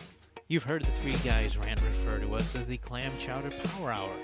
Now we get to bring our New England humor over to Los Angeles. We'll be airing Friday at 2 p.m. Pacific, 5 Eastern, and we'll cover everything from local to national politics and news. Guess what? We're uncensored too. I'm Dave. Join me and Nick Friday on the Rant Radio Network. We're the Brothers Bear Podcast Live, and I'm your host, Sanch, and I'm always joined by Edgar, Carlos Madrono, and this is a show where we talk about comics, movies, TV, video games, stand-up, music, and many more geeky things. Catch us live on Rant Radio Network on Mondays from 7:30 to 8:30 p.m. That's another commercial in the bag.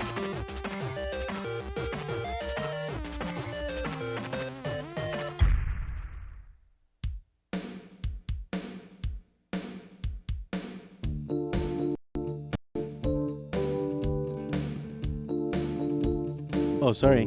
Are we back? And we're back. I don't know anybody that's ever said that as good as you do. We're back. It's that monotoneness that comes out. Kids in Sports on the Rant Radio Network. Talking about responsibility in youth sports today.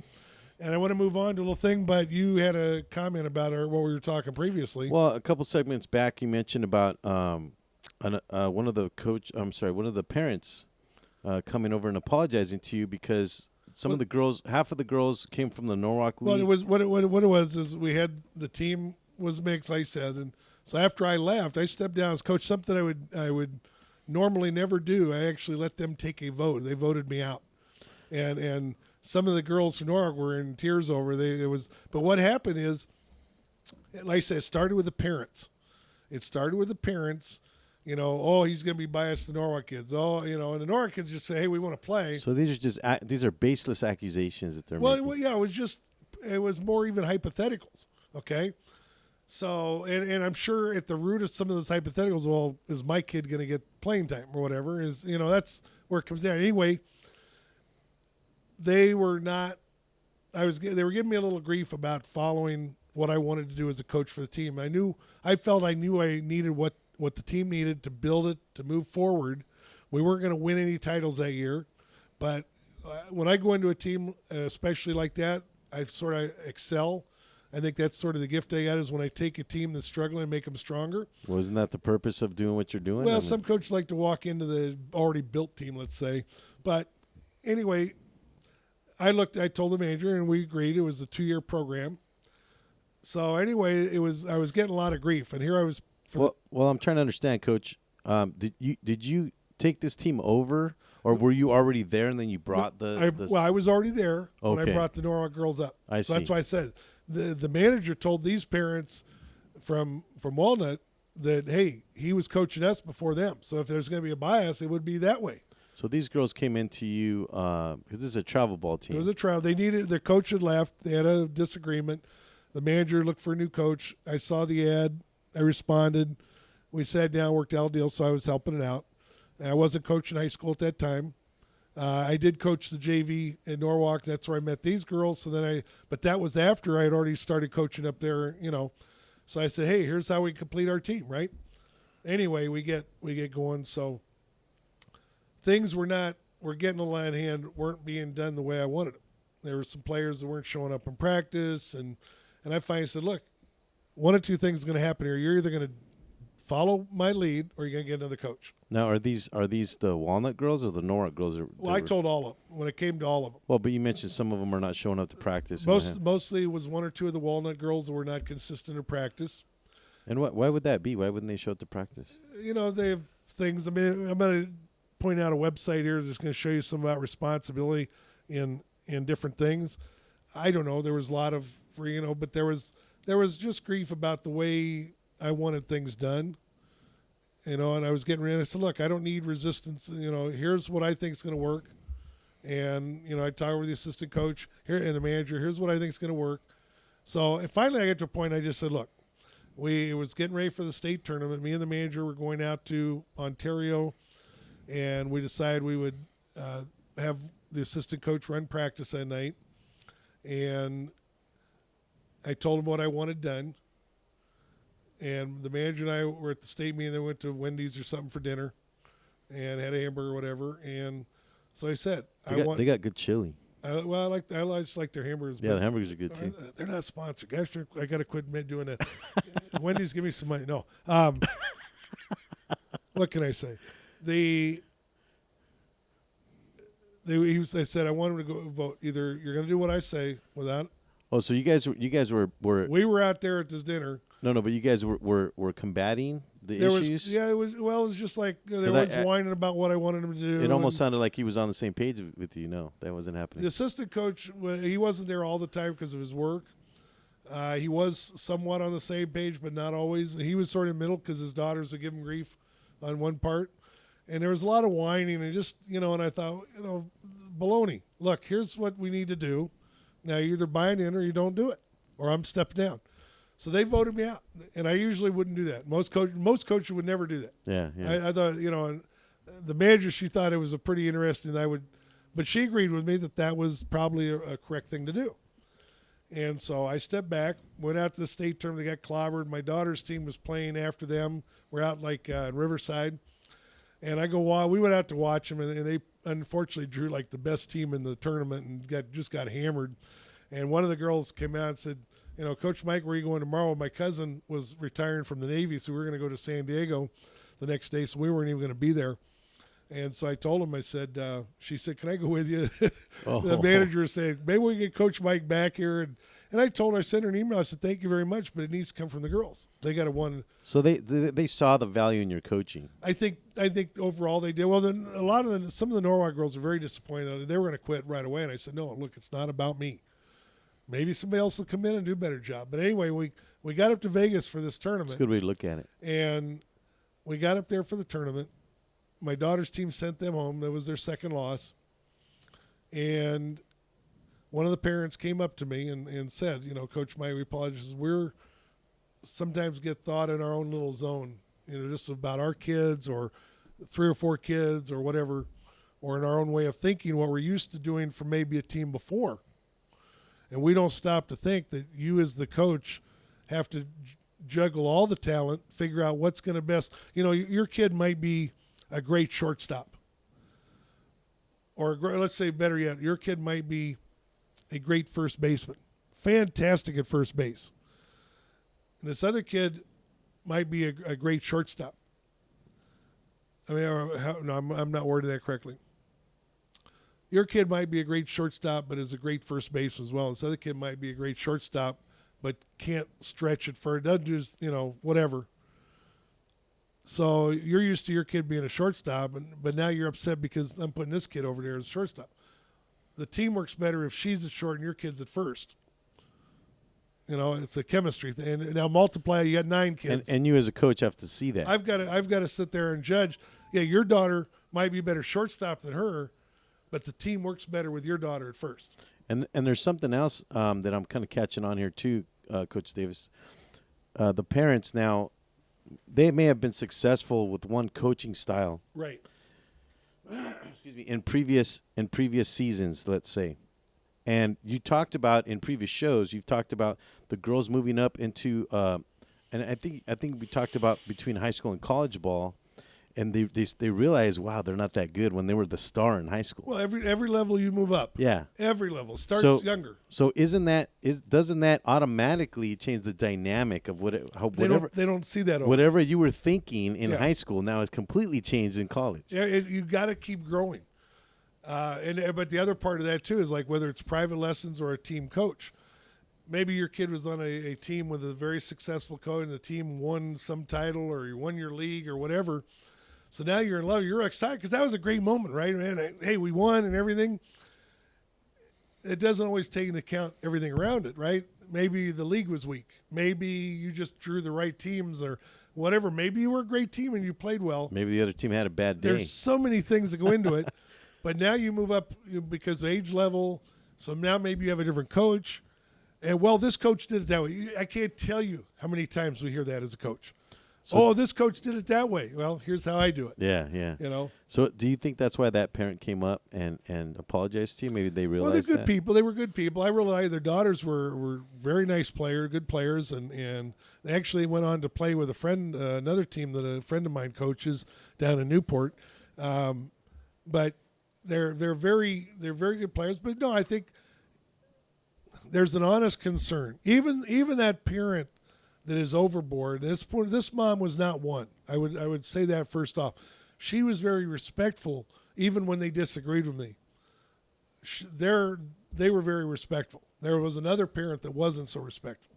Okay, but a lot of the parents, even the me about my kid, that a lot of times will still handle it respectfully.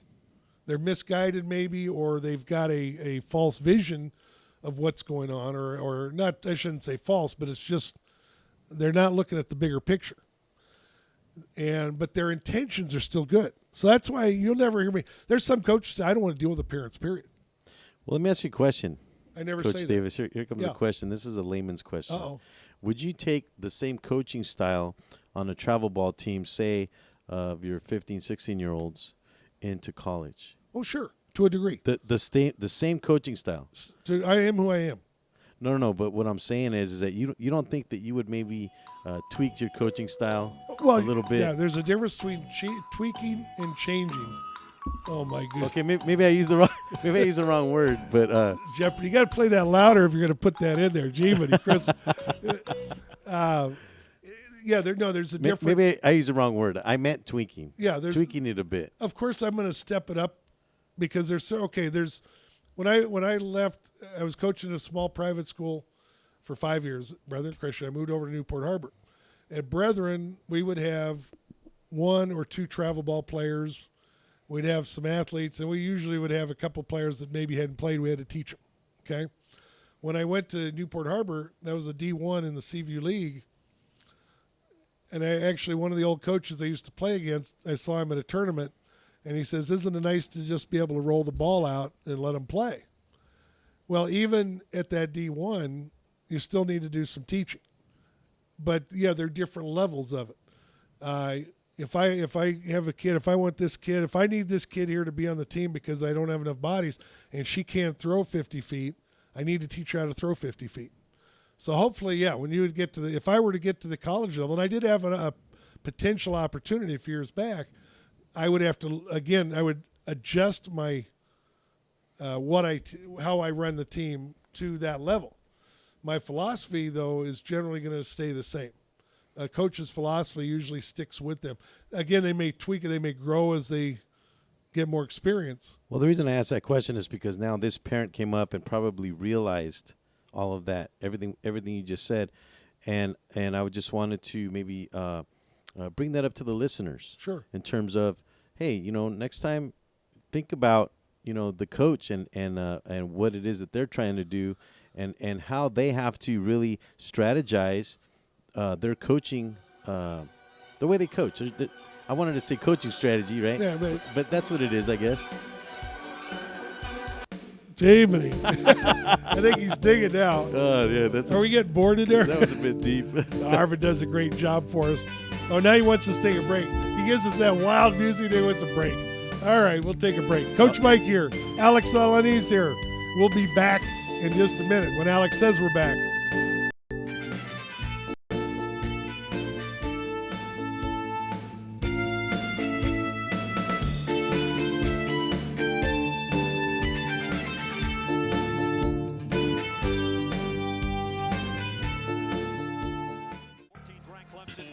Hey, bro, this is a good game. You know what would make it better? Bro?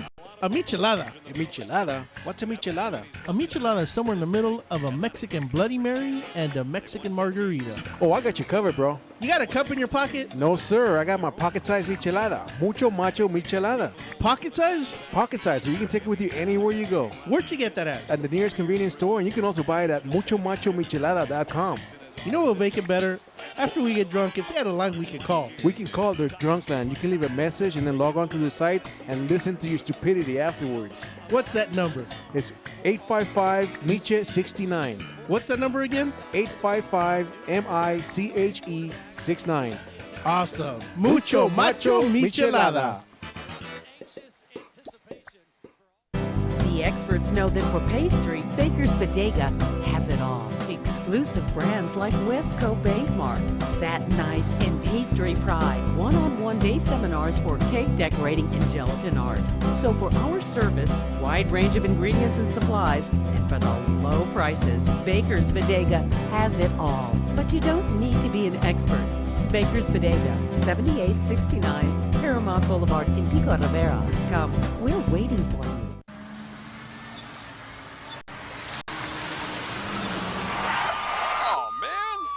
Ticketsurgeon.com. Reach us at 855-WIN-4-199. Did you get caught speeding, texting while driving, or doing anything else you weren't supposed to do? Give us a call. Don't miss work. Don't lose out on the money. Don't get any more points. What about your insurance? Let us fight for you. Ticketsurgeon.com at 855-WIN-4-199. Welcome to the Monster Marketing Group, your one-stop shop for all your marketing needs. Anything you need to make that marketing and advertising campaign stand out, we're your people. Concept, design, production, social media, anything that you can dream up, we're going to make happen for you. And we can do it in a very quick turnaround. Please give us a call at 888-49-MONSTER.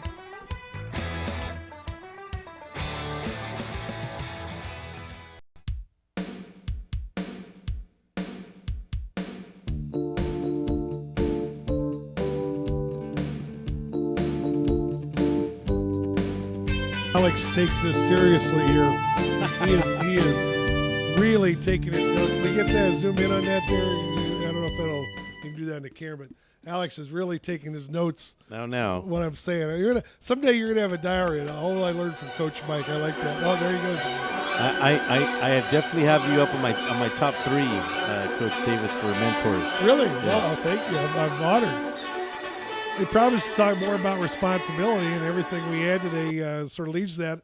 I just grabbed a website off the top here, skyhawks.net. And let's see, leader in youth sports since 1979. So there's another one. Everybody says, we're a leader. We're number one. Everybody wants to be number one. Let's not be number one. We win a title. Let's all get together. Anyway, teaching responsibility through youth sports camps. And I like the first starter thing. It says, parents have known the benefits of youth sports for decades. Some people think of sports as a great physical activity and something fun for the young and old, but children gain a lot more from sports than just a good time. Children can learn valuable life skills like responsibility through sports. They learn responsibility through sports while enjoying an age-appropriate fun activity. We talked about that with Bruce. Or with Dr. Quay, actually, when I was on his show about mixing the different sizes.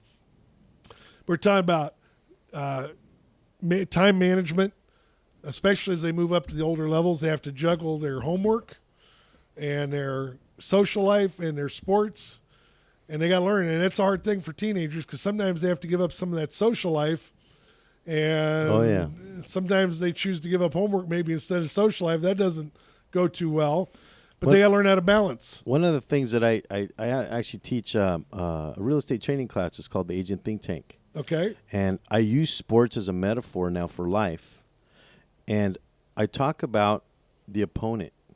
And you should actually, number one, do not underestimate your opponent, but also to respect your opponent. And I use soccer. I know soccer is a sore subject on the show, but no, it's not. No, now you're blowing. I see you're one of these people blowing it way out of proportion. Soccer's a good sport. Matter of fact, I'll probably have a soccer coach in here in the next month. I hope so. I'm working on one. I hope so. I'm working on one. All right. Okay.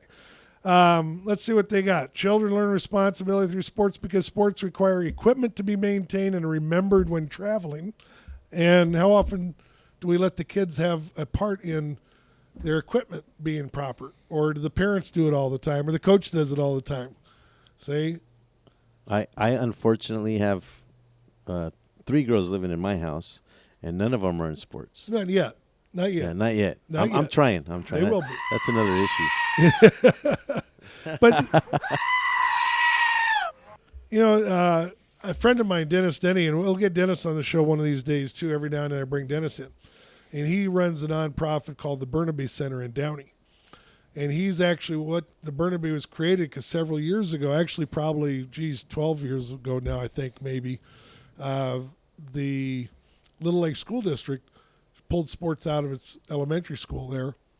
And so Burnaby went in and said, can we provide the sports for you after school programs? Because this is important for the kids.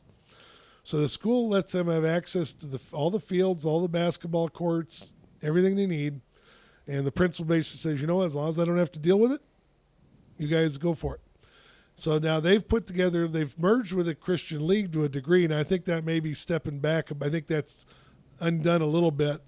But the Christian League that our church school is in was shrinking because one of the schools went out of business, another one went to a different league, you know, so they sort of mixed up with their flag football for a little bit.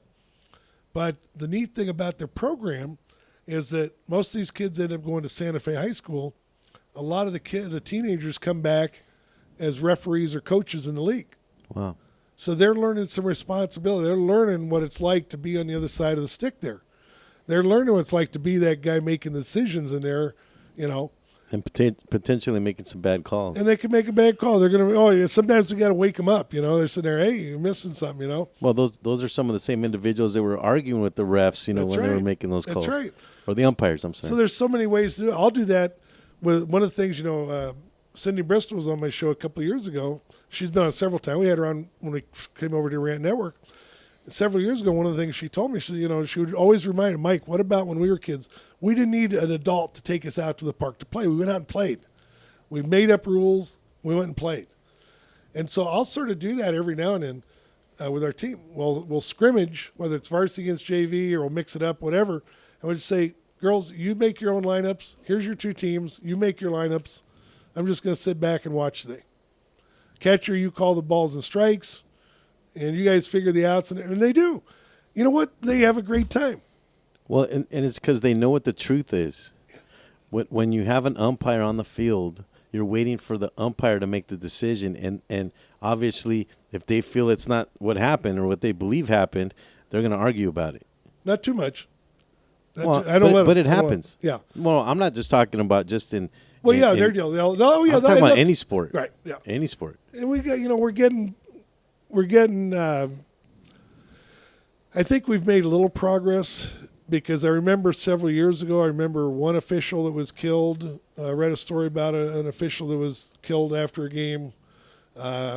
Officials being threatened and stuff like that. I think we've made some progress in that regard. Well, recently I saw something on the internet. There was a referee that was beheaded in Brazil or Argentina. Really? Yeah, for making a bad call. Well, maybe we haven't gone to it. It was a mob. It was a mob of people that tackled the guy, and they tore his head off and put it on a stick. You know, isn't that nuts? That's nuts. Tony, I'm cringing just hearing about that. Yeah, that's nuts. This is you have to draw the line somewhere, and there's definitely some psychological activity going on there. I think, and I'm going to use part of this for my final little deal here, but my friend Bobby Simpson puts out a newsletter every week, and I printed out some copies for the girls today, and we're going to talk about that. Another saying I picked up, somebody put on my Facebook this morning, this one's pretty good. I guess the quote is from Linda Mastandrea. It says, what separates a winner from the rest of the pack is not raw talent or physical ability. It is a drive and dedication to work hard every single day and the heart to go after your dream, no matter how unattainable others think it is. Now, we're talking about responsibility. Where does Linda Mastandrea, where does she put the responsibility for your improvement? Well, on yourself. Puts it on yourself. Yeah. It's up to you. And the saying we had on our T-shirts at Western for softball, not this last year, but the year before, Hard work beats talent when talent won't work hard. You know? And that's really what she's talking about. She's sort of saying the same thing. Because she talked about the others believe it won't happen. Somebody else tells you can't do it doesn't mean you can't. Yeah, but they don't even try. Sometimes. They don't even try. Some of us, the victim, the person that gets defeated about themselves, maybe the low self-esteem, we want to try to save them by making laws to protect their self-esteem. You can't make laws to do that. They need to learn that how they feel about themselves, number one, is their choice. And that they need to look at it from more than one angle. They need to realize the little things. And, you know, go back, ancient movie, Jimmy Stewart. History of the World. No, Jimmy Stewart. I know what movie you're talking about. When he wants to die and when he loses all the money at the bank because the rich guy steals from him. It's a Wonderful Life. It's a Wonderful Life. Wonderful Life. You know, he's a great overactor. I'll tell you. And the angel takes him around and said, "Look, here's all the things that changed because you're not here. You know, we'll give you your wish. You're not here. You weren't born." And do our kids ever think that? Sometimes us as adults don't stop to think that way. Well, it's kind of the story of Ebenezer Scrooge. You know, that story is a parallel to It's a Wonderful Life. So you got the whole time frame. We need to show our kids this. So your responsibility is for your success.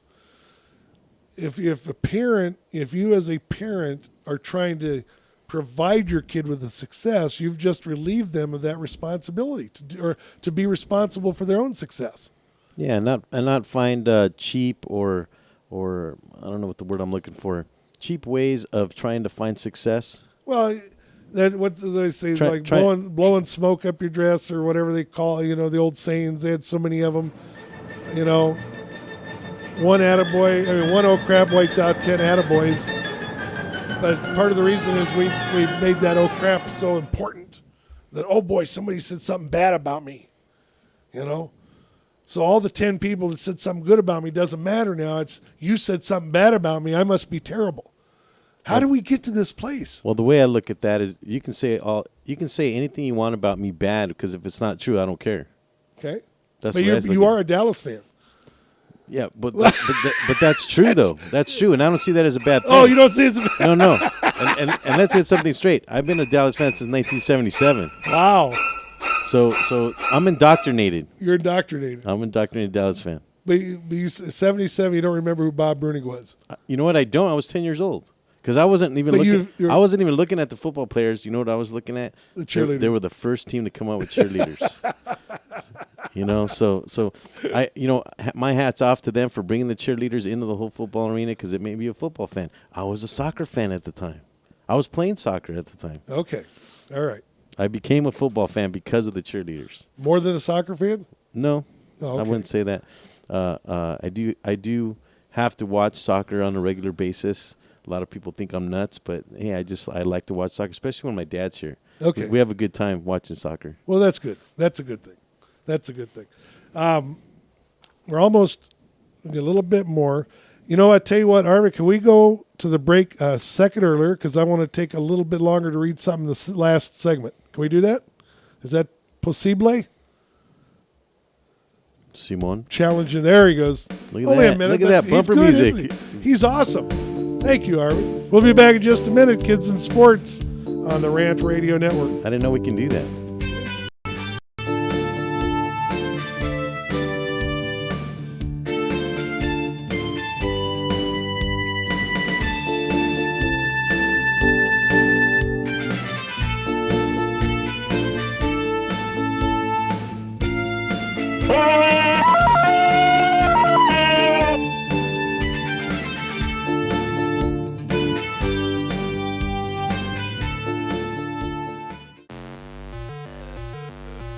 We're the Brothers Bear Podcast Live, and I'm your host, Sanch, and I'm always joined by Edgar, Carlos Madrano, and this is a show where we talk about comics, movies, TV, video games, stand-up, music, and many more geeky things. Catch us live on Rant Radio Network on Mondays from 7:30 to 8:30 p.m. That's another commercial in the bag.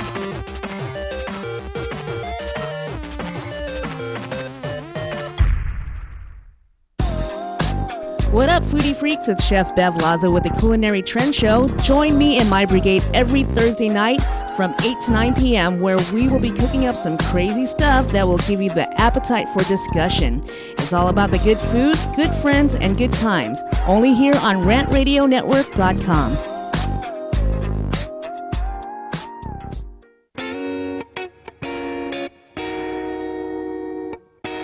DM Narc Radio Show is now airing on the Rant Radio Network. You've heard the three guys Rant refer to us as the Clam Chowder Power Hour. Now we get to bring our New England humor over to Los Angeles. We'll be airing Friday at 2 p.m. Pacific, 5 Eastern, and we'll cover everything from local to national politics and news. Guess what? We're uncensored too. I'm Dave. Join me and Nick Friday on the Rant Radio Network. 3 balls, 2 strikes, the pitch. Swing it. Make your team look like pros with custom lineup cards. Whether you are a travel team, rec team, all-star team, or just some old guys playing slow pitch, we can make your team look a little better with some custom lineup cards. For the umpire, for the opponent, for the scorekeeper, for the dugout, no matter where your lineup card goes, you will look like a big league team with your team logo and name on top of your personalized lineup card. Just visit CustomLineupCards.com. With the best prices in town, you are sure to hit a home run with us. Visit CustomLineupCards.com and go pro.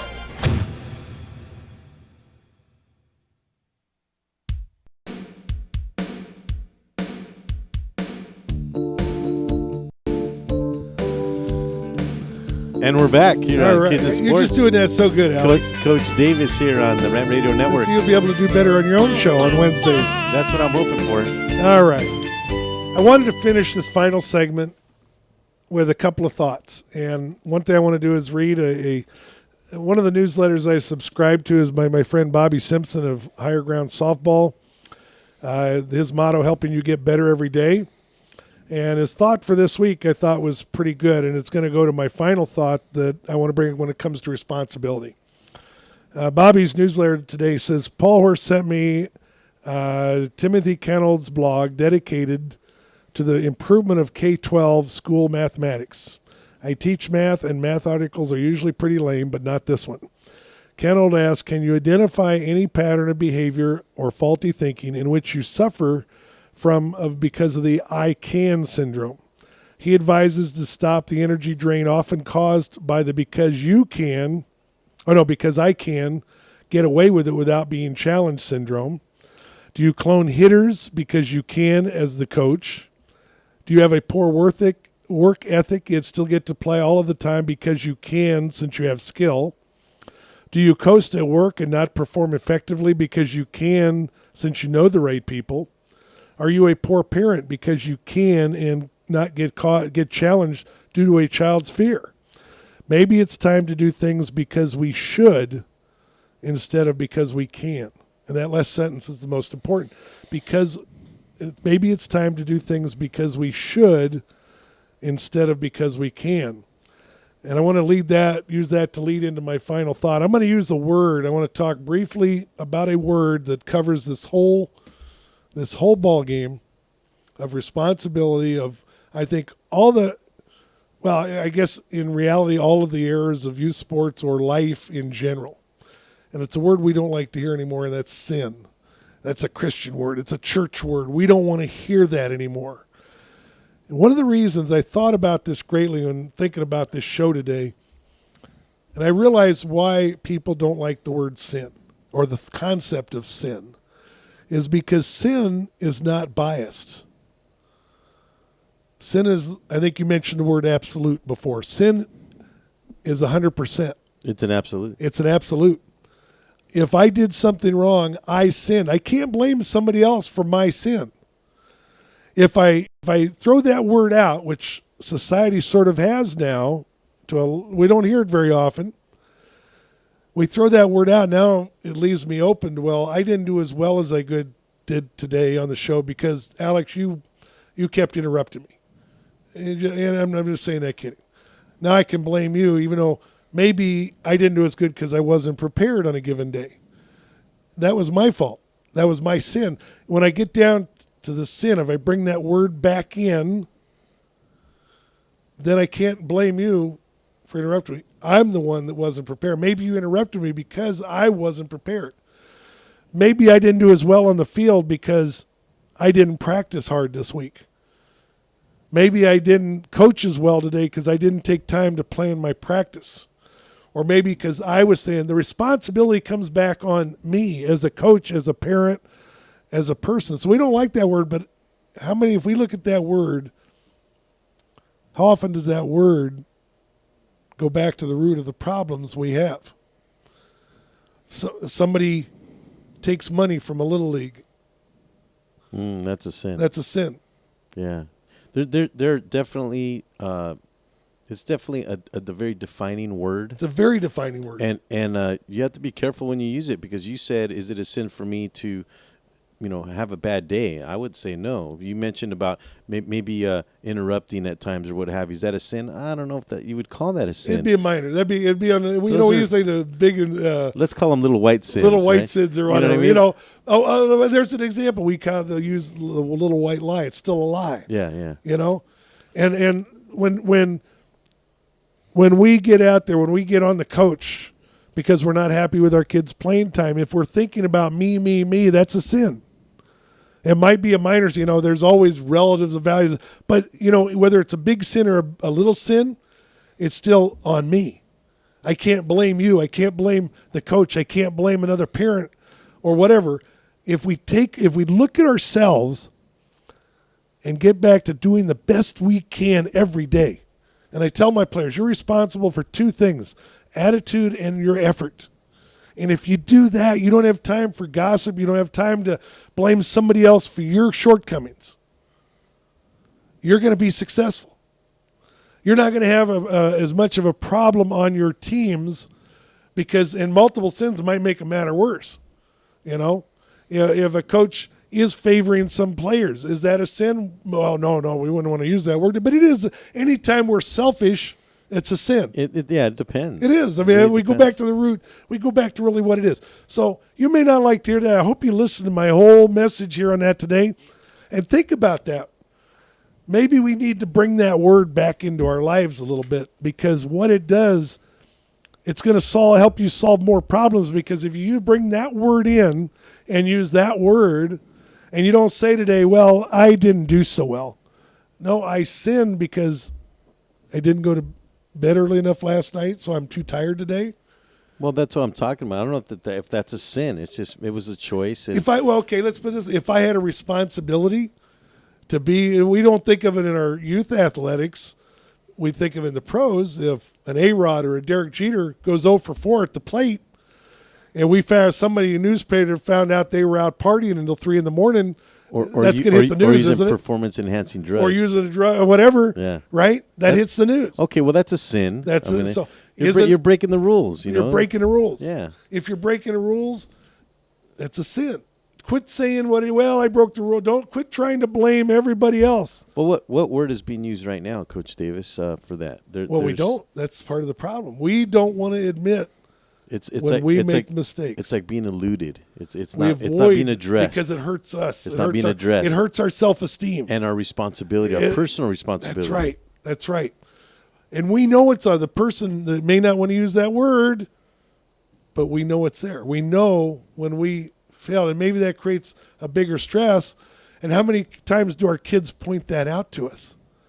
Well, Dad, you tell me not to smoke, but you've been smoking 5 packs a day for how long? Now that goes on into a little bit now. I don't know that would be a sin necessarily. Now, some of us would view it as a sin because it's hurting our own bodies. Right. But it was some of the things that you read there about shoulds. Shoulds instead of cans. Instead of cans. And it's one of those things like, can I smoke a cigarette? Sure, you can. Or should I smoke a cigarette? That's right. And those are the questions we need to ask ourselves, back to personal responsibility. There we come. I think if we brought that word sin, even if we're wrong sometimes, maybe something we do isn't a sin, but if we look at it in that light, again, that's going to take out the blame factor. Because when we look at us, and you also mentioned the victim factor, it's going to take away the victim factor. Yeah, it takes that away. Now I'm not a victim anymore, and I can now succeed because I can overcome a sin. And it allows you to repent. That's right. It allows you to repent. If I take the victim attitude, and I blame you, for example, I want to blame you for something. I did a poor job today, and I want to find a way to blame you. If I leave the sin out of there, if I don't look at it in that light, and I just have this generic blob, what's right for you is okay and what's right for me is different, now I can blame. Now I can be a victim. Now I go, oh, poor me. Where I come back and let's turn it into the word sin, right or wrong. Maybe it's not quite, not what we'd consider, but what have I just done? I can't be a victim anymore, can I? No. And as a matter of fact, we just made a full circle to the beginning of the show, Coach Davis. Remember we were talking about attorneys creating their own languages, and partially the reason why I think society has evolved to where it is now in terms of this political correctness.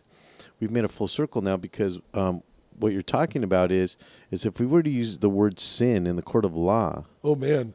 Can you imagine what would happen? I mean, yeah. it would then, because where do you go with that? You have nowhere to go. You're 30% sin and I'm 70%. Well, you can't do that. You can't do that, can you?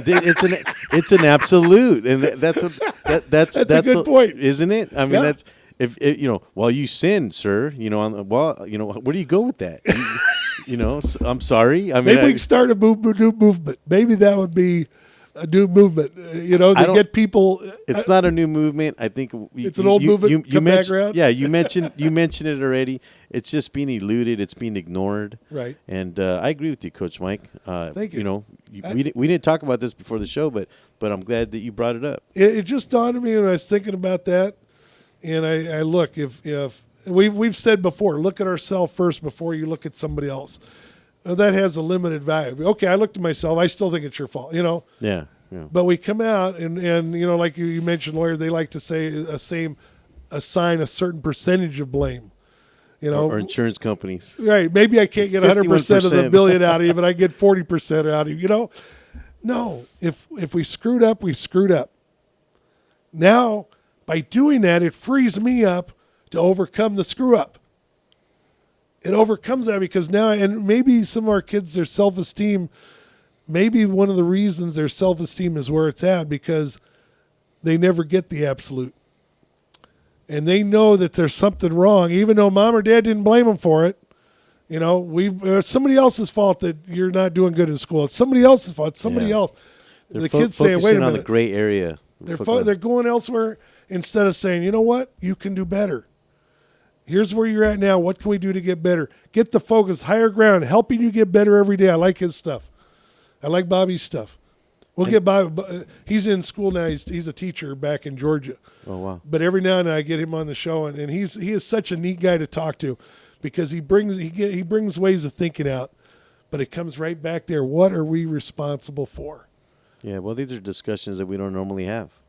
Because we avoid them. We avoid those discussions. If you walked onto a team that was having problems right now and tried to have that discussion, or into a little league that was having that issue, some of the parents would probably walk out.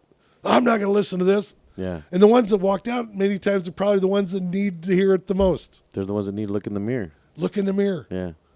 And don't look at anybody else. If we would all start by doing that, I think the end result is we would be doing something better for our kids in the long run. And maybe their self-esteem would get better as a part of it. Well, and I think that it will allow us now to be neighborly again and realize that, hey, I'm being responsible for myself, so I shouldn't have to worry about anyone else. There you go. And we're now being friends again. Makes it a little easier, doesn't it? It does. It sure does. So, and if and I agree, there's a lot of the church was very judgmental over the years. That's part of what we do. And maybe it got carried too far, but if we go back and look at that and look at ourselves first, it makes us easier to accept other people, and because we're all sinners.